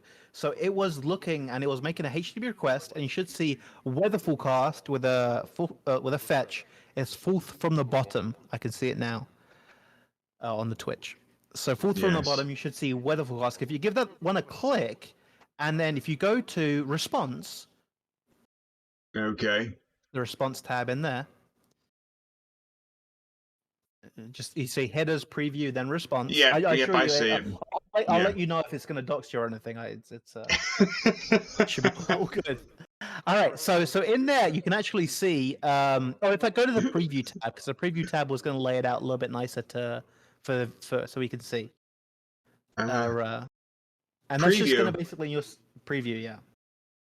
Oh, So you okay, can I actually see. see that you can see the data coming in, right? So on the right hand side, you see the browser making the HTTP request and returning the data, and that's actually returning it in JSON format over the HTTP request. Yes. There we go. All right. So you can sort of see, and it sort of makes sense. So you have like 4 or 5 entries there, right? With a temperature of 17, 4, 25, 16, and 8. And then on the actual window, you have the exact same temperature 17, 4, 25, 16, and 8, right?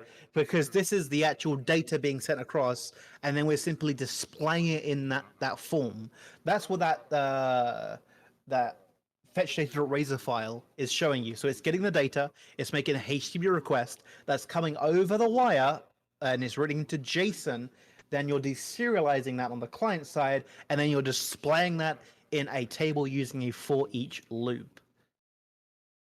All right. Well, thank you for the overview tonight, DeFluxy. Yeah, that's there you go. You're now officially a web developer. Bionic Toothpick, the web developer. I will say you are very enthused about this. You can tell you have a lot of passion for it. I recently got a reboot of Compassion, where I work at. There's a big project coming down the line. I was like, perfect, let's do this in Blazor. It's going to be amazing. It's going to be great. And they come across and some nitwit up high in the accounting department who doesn't give two sugars about what I want. It's like, no, this has to be an Angular. I'm like, why? No, it has to be an Angular. Can I use Blazor? It has to be an Angular. So right now I'm grappling with those I won't say horrible words in your lovely stream, but I'm reinvigorated. I want to knock them down. I want to smash them in the face, both metaphorically and physically, with Blazor. But they won't let me. So we're playing with that. We'll see what happens. That's awesome. That's awesome. Well, listen, I appreciate the and you showed me how to get my you showed me how to get my stuff working as far as Discord. I never had anybody but family go on there, really. And truth be told, I actually had to leave another Discord because I'm on the 100 server max on Discord, so I had to quit another server just to join the Discord. Wow. So man. some other streamer that didn't to let me show them Blazor, I guess. All right, so very good. I mean, it's definitely something the HTML makes it easy to provide the output for whatever data you're manipulating or retrieving. Because I mean, as much as we joke about HTML, it's right there, and then it can just pull the variables right out of the C# code because it's working within C#. So yeah, so I mean, I definitely see. The only thing that I didn't see is when this is done, how you send it somewhere useful, but that's because I didn't download the other mechanisms to build it for Android, to build it for Windows, to build it for iOS. If you had those, then it would make a container much like when I build for Unity. I'm understanding it correctly. Yeah, absolutely, and maybe we'll revisit this in a couple of weeks if we can maybe line up another stream. But I would love to show you how we can actually publish this website live, and then we can actually make you a Bionic Toothpick website.com, and you can update it using C# code, and you can put a game on there or something. We can have some fun with it. But yes, so there's so much you can do with it. You just need to have a place that hosts it. Right. And so we're using WebAssembly, okay? What that means is with just WebAssembly, we can use what's called a static host. So you can even host this inside GitHub, or you can host this on a cloud service. It's amazingly cheap. It costs me like 1 cent, I think, a month to host Blazor WebAssembly in the cloud. Very nice. Now, do you work for Blazor? Blank Source wanted to know. No, I don't work for Blazor. Although, if you do end up learning Blazor really, really well, Microsoft was hiring Blazor developers at $260,000 a year, which is amazingly more than I make. But they needed you need to actually go to university and have a credentials, what you're talking about. I'm just having fun doing development work. I'm not that level. But no, I think it's an amazing tool. I really do. I really enjoy it. I like developing it. I'm gonna really hurt the people at work that told me I can't use it. And no, it's a great technology. And what's really good at say what I love about it is the fact that I can now make Android apps. I can make an iOS app. And I can do things natively, and that's the thing that really blows my mind. Is you could do things natively at native speed with Blazor as a hybrid or Blazor WebAssembly or Blazor server. Which is just outbeats the competition. It's just a better product, and it also ties in neatly with my backend. So if I have a database or something, it works together. There you go. There's my sales pitch. Learn Blazor. Have fun. I'm gonna actually clip this. I'm gonna send it to Seto and be like, this is what grid streamers do. We're gonna pressuring That's in. funny. That's funny. Blank Source says sold. All right. I almost put west in instead of left, and I spelt. Look at this. I spelt left as lest. We're so close. Why did you not get hit there? Oh, you made yourself. Okay. Left. Left. I'll give you a two love and say goodbye. Thank you so much for having me on. I'll hop off and I'll let you get back to your regular scheduled programming. Defluxy, have a great evening. Thank you. All right, thank you guys. Take care. All right. Trying to update this title now. C# Unity. Trying to make chat game using chat game high-low card. All right, here we go. We're going to just update this real quick. When you're moving fast, Blank Source, I've noticed that it barely moves. So the key here would be to stop and then move left. Yeah, that would work. Now I want to see something. The spin slots. All right, so now if you were here last time, I don't know if you were here, I can switch games now in the same game. I can go tag and it will restart the tag game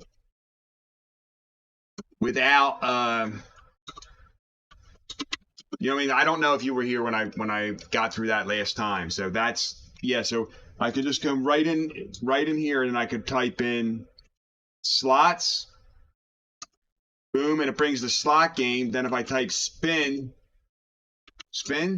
why is it not spinning? Oh, something's happened. I got to check my code. This should be making random images. Let's see. I'm going to look at the code real quick on that. That should have been. Maybe I didn't have the slot machine. We got to look at this real quick. I want to see why it wasn't changing the random image. And then I'm going to go back to the sprite code and see what's going on with the sprite.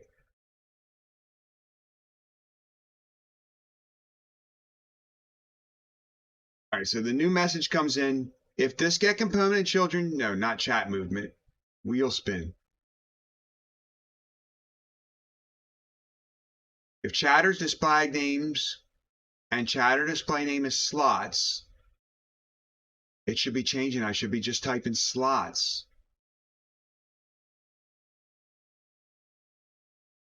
All right, we got to try. Oh, you know what? It might be reloading the game slots every time I put. I'm going to change the word to spin. Pull handle. It's kind of long. I'll just make it pull. I got to see if this fix it.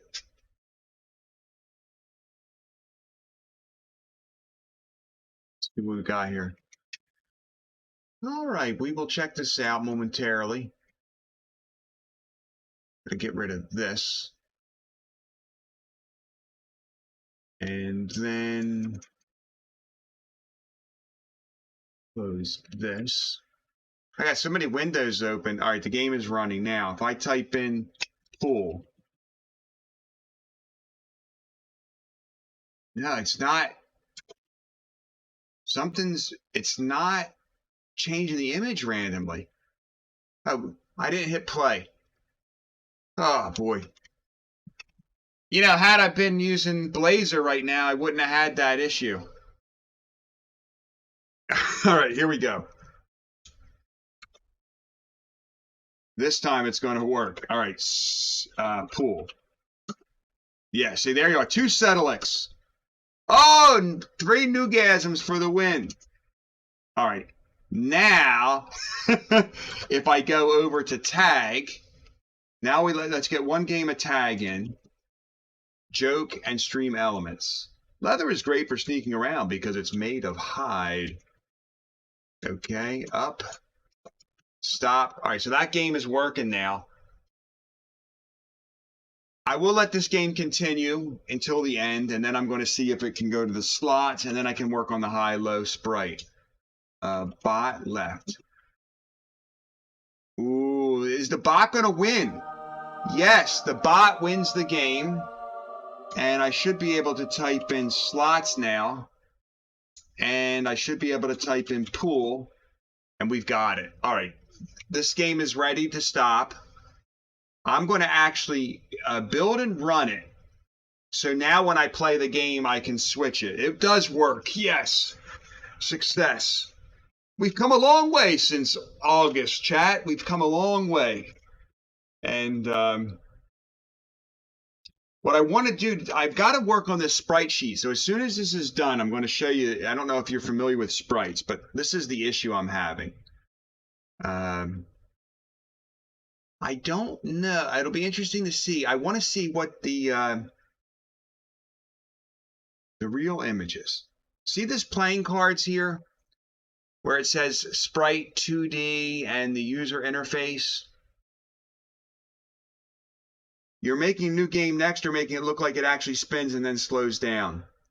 Blank source. I'm taking a break from the slot machine because I want to work on this high-low card thing. I want it because now that I know how the scene switches, and it will suit me that way. Like I really want to take care of that. So if I go to this sprite mode, it's multiple sprites, and then I should be able to go to this sprite editor.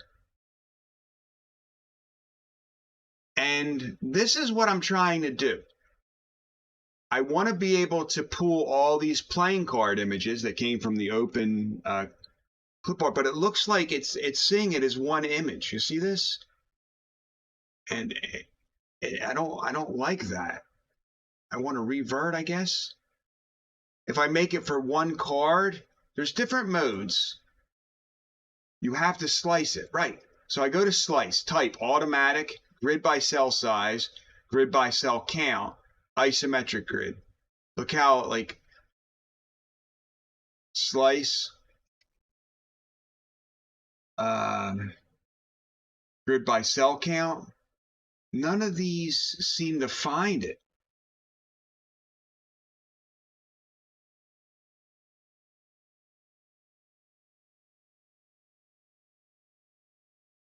And look, like this custom pivot, I don't want to do that. I just got to reset. I got to revert it again. There's got to be an easy way to do this. What's this trim do? Slice, column and row. Oh, column and rows. Offset padding. Keep empty rectangles. Pivot center. Custom pivot. And type in like 7 columns, 10 rows.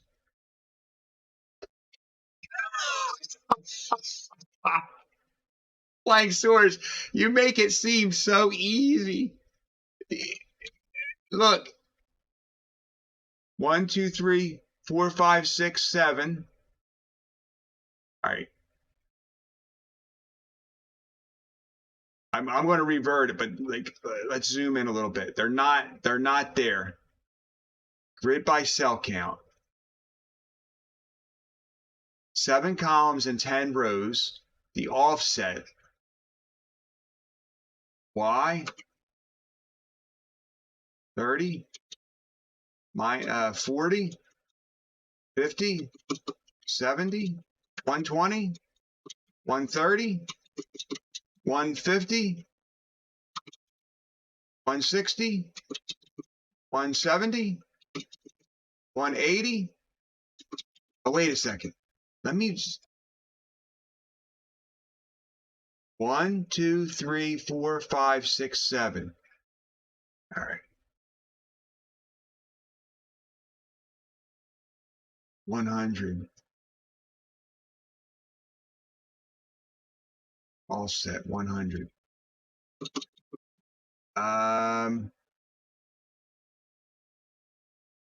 Is there a gap at the bottom that isn't the size of a card? Let's look. Yes. You know what I should do? Let's do this. I think this is what I want to do. Can I open this, Show and Explore? This is the playing guard file. I'm going to open this up. Open with OrphanView. And I think, well, I think right here, if I crop this, edit, crop selection. Why is it not letting me? A wild sand slash, a wild sand lash appears? I want it. There we are. Now,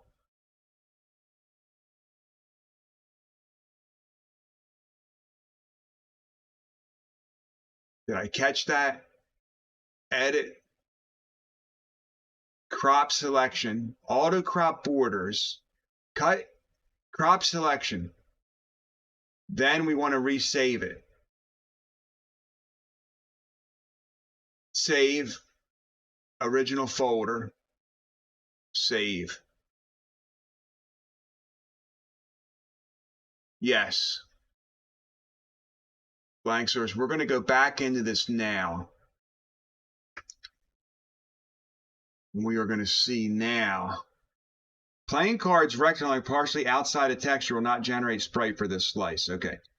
So we're going to now work on this again. Multiple sprite editor. And then we're going to go to slice. 1, 2, 3, 4, 5, 6. We're going to make it 6 now. 1, 2, 3, 4, 5, 6, 7, 8, 9, 10. 6 by 10. And this X is going to be 0 now.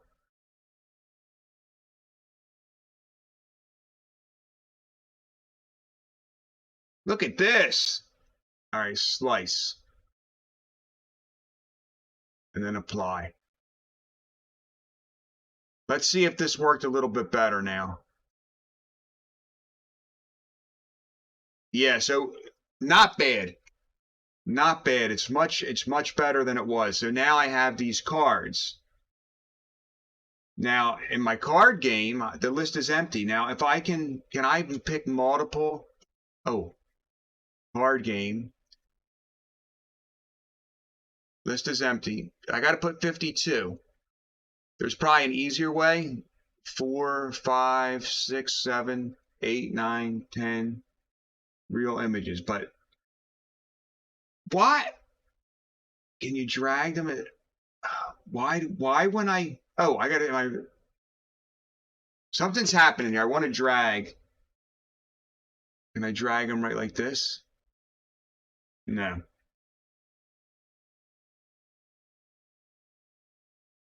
That didn't look. That's not doing that. Let me close this. How come it has them all random instead of like ace, 10, king? Can I delete this? Click the game object with the script in it. Okay, that's the card game. Follow these steps. Click the game object with the script in it. Okay. I've got that. Click the lock icon. I'm looking for it in the top right. Okay. Click the game object with the script on it. Click the lock icon on the top right. Okay. Now select all the card images. Okay.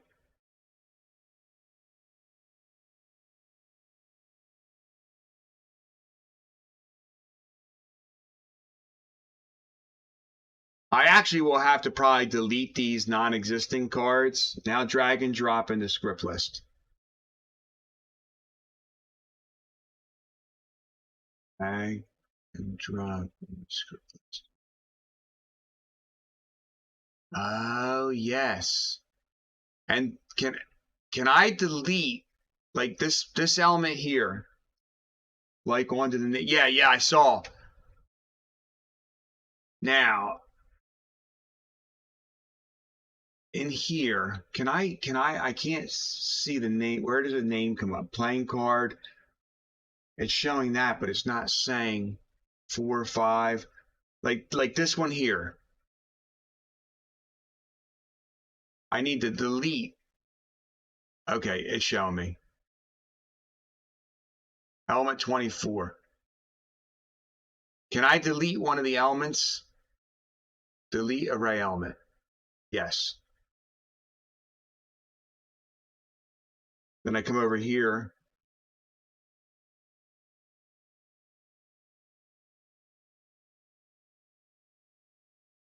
I'm looking for it. I'm trying to see when I click on this.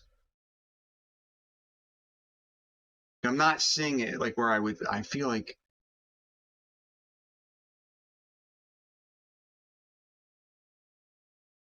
See how when I click on these, it's showing me where it is?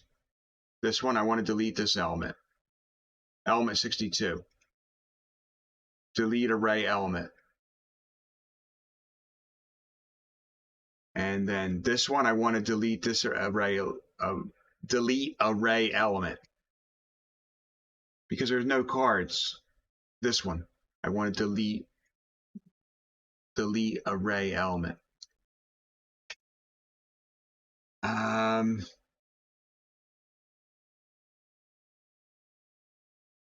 I go up with, I can't go up, can I tab? I'm having, like, it's not quick to go. Oh, these elements here, I should have deleted. You know what I need to do?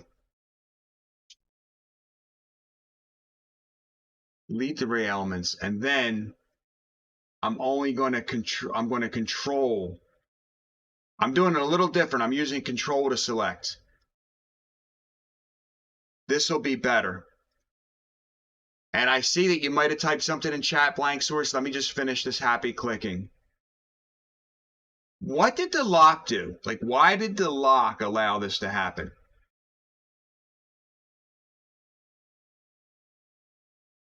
What did I do? I must have loaded an image.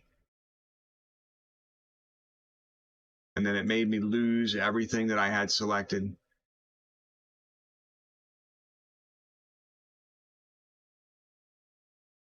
I'm skipping over the black. If you're just coming in here, I generally like to stream thinking games and some programming. I'm working on some chatbots with the help of the stream. And a lot of times there's no evidence of that thinking going on, but it really is. And together we can do it. Okay. So I got all the cards now. Now, hopefully when I click, I drag them up where he showed me up to the card images. And now this should have 52, but because there's actually 53 because one of them is a joker. All right, let me save where I am. File, save.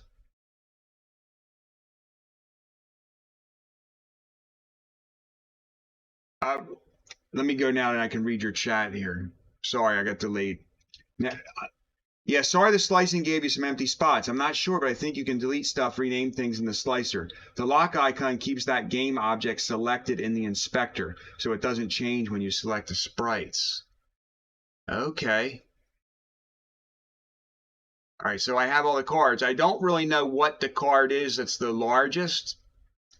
So really, I wish the sprite, it would be helpful if like it would have been aces and kings, queens, because I'm not going to know the value of each of the cards for the game I want. But it definitely has all the elements now. It's just the order of them. And why do I have 3 sets of playing cards in the real images? Yes. Yeah, that would work.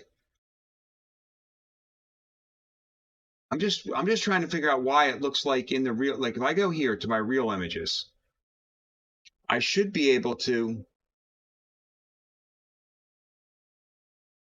like I should be able to make all those images disappear. Like in my experience, see how the wheel, they all go into the wheel, but all these playing cards, oh, it's almost like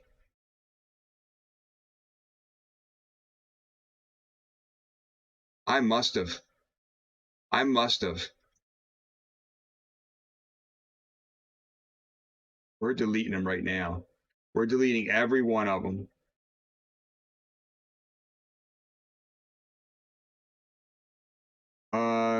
Show and explore.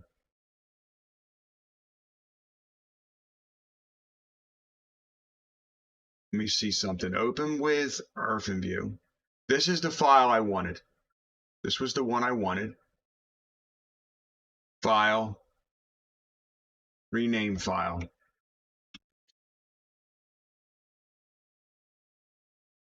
Playing cards. Okay, now I'm going to close this. And this meta, getting rid of that. Probably is going to mess something up. Okay. Now we're going to come to this. We're going to unlock this object. We are going to go to Sprite 2D, Sprite Mode, Multiple, Sprite Editor, Apply. And then we're going to do Slice by row and column 6x10. And we're going to hit Slice, Apply. And then I'm going to close this. And now I've got the cards and the cards. Okay. Then we're going to go back, like you said, to our script. And I'm going to delete all these elements. Oh, there's 52 elements.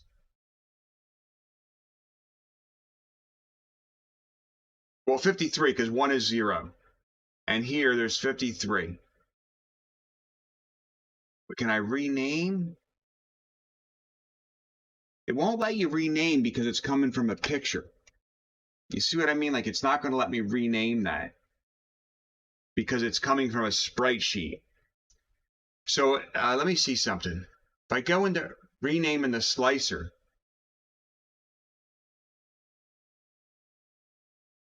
rename in the slicer, we'll unlock this. Click on this. Sprite mode, sprite editor. Why in the world did they make this open source thing with the cards not in order?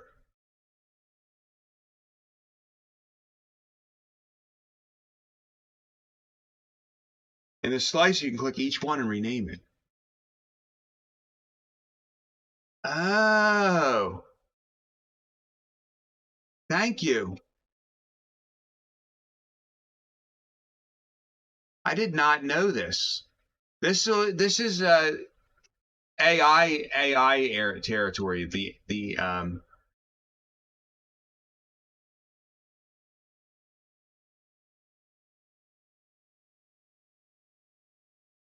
This, when you say rename, is this not renaming it correctly?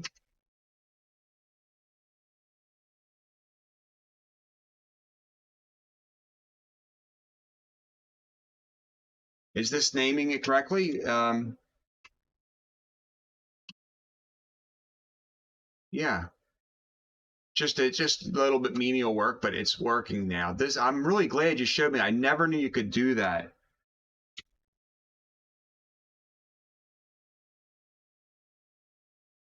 Ten diamonds, king of clubs, king of clubs. It's not the quickest, but it's working.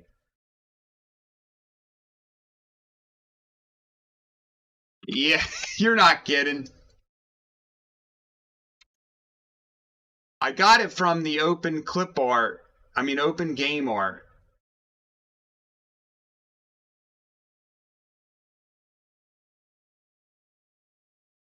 Nine diamonds.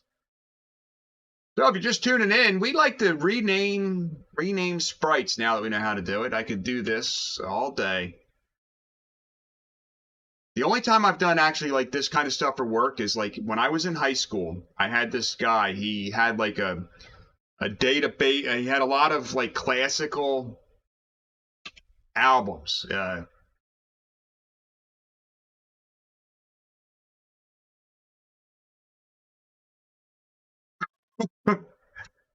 Here, I don't know.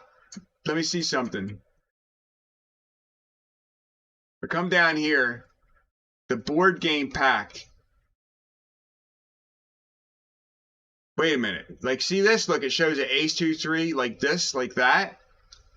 But I downloaded it. If I go to the downloads, let me see something. This be downloads, board game pack, sprite sheets, and the playing cards right there. Don't ever reslice though. It'll lose all your names, I think. Okay. But see, there's the playing cards right there. And it's just random. I mean, maybe in the pings. Let me just see something. Maybe there's one. You know what? Card Clubs 5. I could. This might have been a better way to import them instead of worrying about slicing them.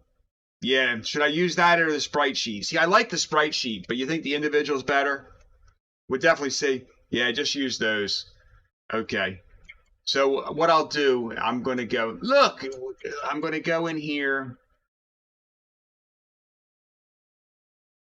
I'm going to go, not in here. I'm just going to close this. Discard. I'm going to just say, look, we're deleting this. Delete. All right, they're gone. And then we're going to make a new folder in this, and we're going to call it cards. Playing cards.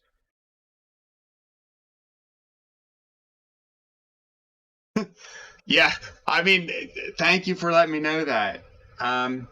So then I need to go back into this cards. They're already named, and I can just go now and put them into the playing cards.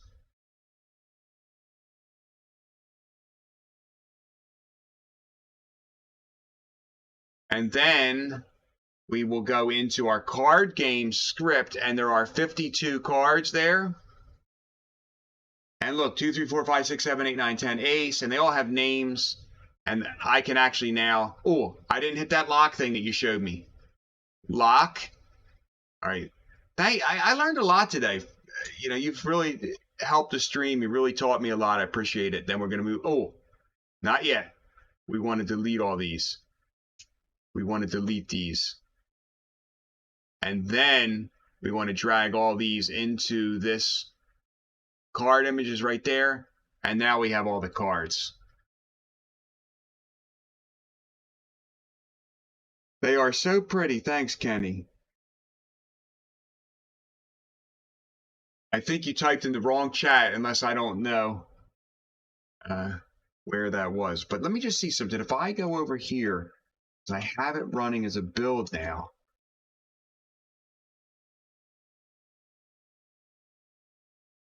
Then, no, you know it's. Oh, thank you.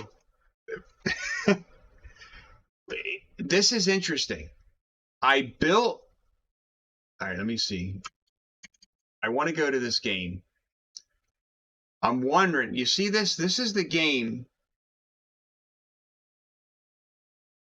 Yeah, that's really kind of them. I will give them a shout out and put that on the thing too. I like to give credit where it belongs. But see this? If I go to tag, this game is working. Right? If I stop, but we know before if I would go to slots, it would load up the slots game. But here, look, I'm going to close it.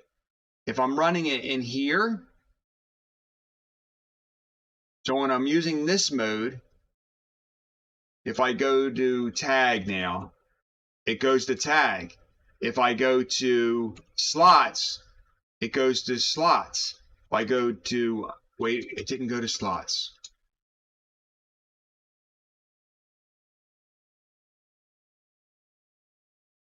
Ooh. I've got some kind of error in the, I thought it was slots. Wait a second.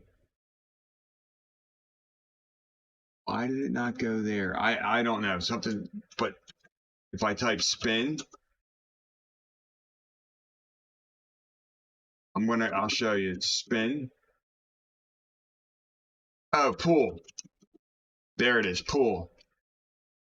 Then if I go to tag, now tag is there. If I go to slots, oh, I know why, because it's still picked up the, that was the first chat. It brought the avatar out. And then if I go to tag, all right, so all that's fine.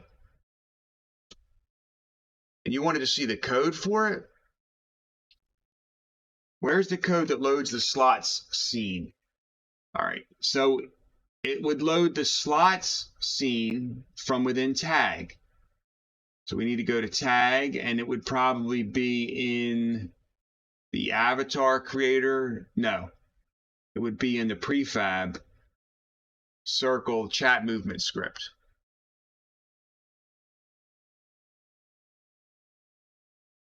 Right here. So we want to find Control F tag. Maybe exclamation tag. No, it isn't tag, slots. Here it is. If chatter tags display name equals bionic toothpick and chatter message equals slots, Unity Engine CManager load scene async slot machine, Unity Engine CManager unload scene async tag. Here's the code. Now what's interesting is when I'm running it here, when I'm running it in here, it works. So I can switch before, but if I go to this file, build and run, let me see what the build settings are. Look, scenes in build. There it is. Slot machine, and I'm not going to put high card because it's not working. Build and run. Why did it just go there? Windows, build and run, developmental build, add open scenes, max tag. I just want to do build and run. Folder. One more bot, debug, mono bleeding edge. Why does it need a folder? Nope, that's what I was with, select folder. I don't know why. A new folder. This is just going to be called October. It's the output folder where it puts the build. Oh, let me see this. I know where that is. Properties. One more bot runtime. It's in my F folder. One more bot runtime right here.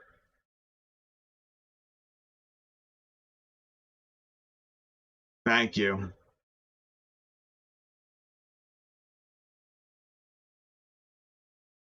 I'm going to have to stop soon tonight. I'm getting closer. One more thing. It's 10:36. My dogs. My neighbors are the odd neighbors. I'm the even neighbors. So on even hours, I can let my dogs out at the back where the fenced-in area is, but then they don't fight with the neighbors' dogs. So it works out well. We take turns, and it's running. So let's see what happens. I'm going to switch over to. It's going to do a joke. It should make it load. I will then go to tag. We'll see. Oh, not tag. I'm in tag. See this? Slots. And then I want to do pool. And then if I wanted to go back to tag. Oh, MRATs, thanks for the follow. I want to go now to, yes, it works when you look. Let's see if we can go to tag. All right, let's get a game of tag going real quick. We'll see if that works. There we are.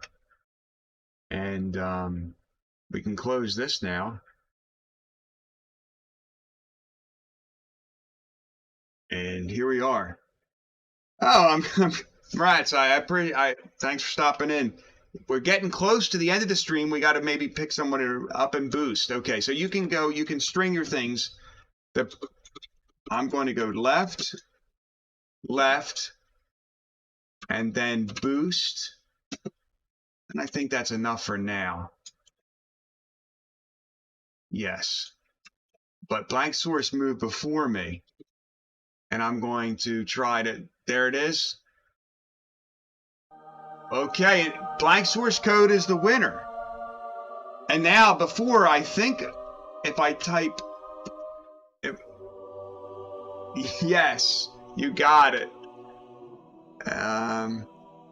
You know what I discovered today? I discovered you can use these, like, I didn't know you could use these things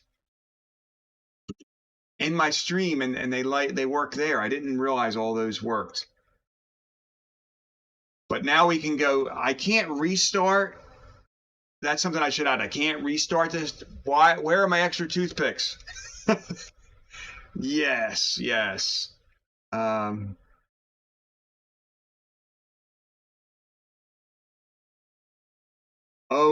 you know what's really terrible? Look, look. You see, there's one drop, 2 drops fell out of this.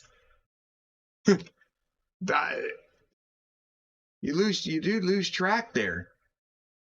All right, so if I type it, I don't think, do I have blank source code? I'm gonna add that. I gotta add a shout out to that. I'm gonna do that blank source, but what I want to do next, if I go to slots and then pool. Yeah, we better get some icons there. Then I can just go back. It's all working. I'm really pleased with how much the stream has been able to help me grow in the programming skills over the past couple months. So I appreciate it. I want to thank everybody for tuning in. Do we have somebody that we could go? Anybody up for a raid right now? It's a lot of fun. It's been great with all the help. You got to go. Yeah. I don't even know. See you next time, blank source. Thank you. Thank you. You have a great night too, Emirates. I hope to catch you again, and thanks so much for the follow. Are you a programmer?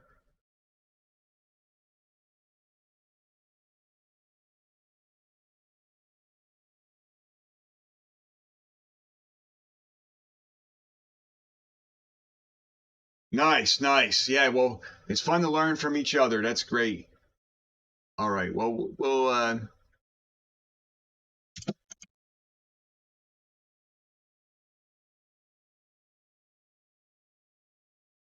closing this up. I'm going to get ready to head out. I don't think I'm going to go raid anybody unless you have someone to recommend that you wanted to raid. I don't know if I've got anybody we could see. Anybody know anybody that's, let me look and see. Let's go to the Twitch thing real quick and we'll see the category. See if somebody's programming in Unity that's got only a few followers. Let's go look real quick. Software and development, low to high. Who do we have here? See, the people that I follow, like Red Dead Redemption, Retro, and that's an old Warcraft, so I don't really have anything there. Looking for anybody on Unity here? Bot not working. Working on Dab 12. Fortnite. Software manufacturing. All right. Well, look at this. It's page is unresponsive. I wonder if there's an update on game dev at the ends of errors. I like to go to C# or Unity ones because that's kind of what I'm on, but I'm learning. Competently program in R, Tavern game making. Tavern game making. Let's see what that is real quick. Click Team Fusion 2.5. I don't know what that is. I know what that one is. JavaScript. All right, let me type in Unity here. Maybe we'll get some, if the Unity might be the way to. Unity Tech, Grand Theft Auto, 12 viewers. I'm wondering why I'm getting these unresponsive pages. No idea. Looks like Luke Wolf Games was doing. Luke Wolf Games. All right. We'll do that then. It's only 2 viewers, but we'll just do a small raid. Luke Wolf Games.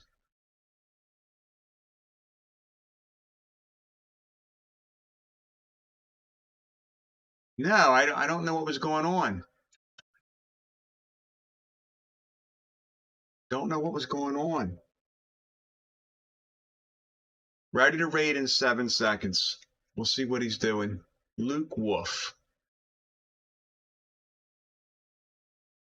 All right. Well, thanks everybody for tuning in, and have a great evening.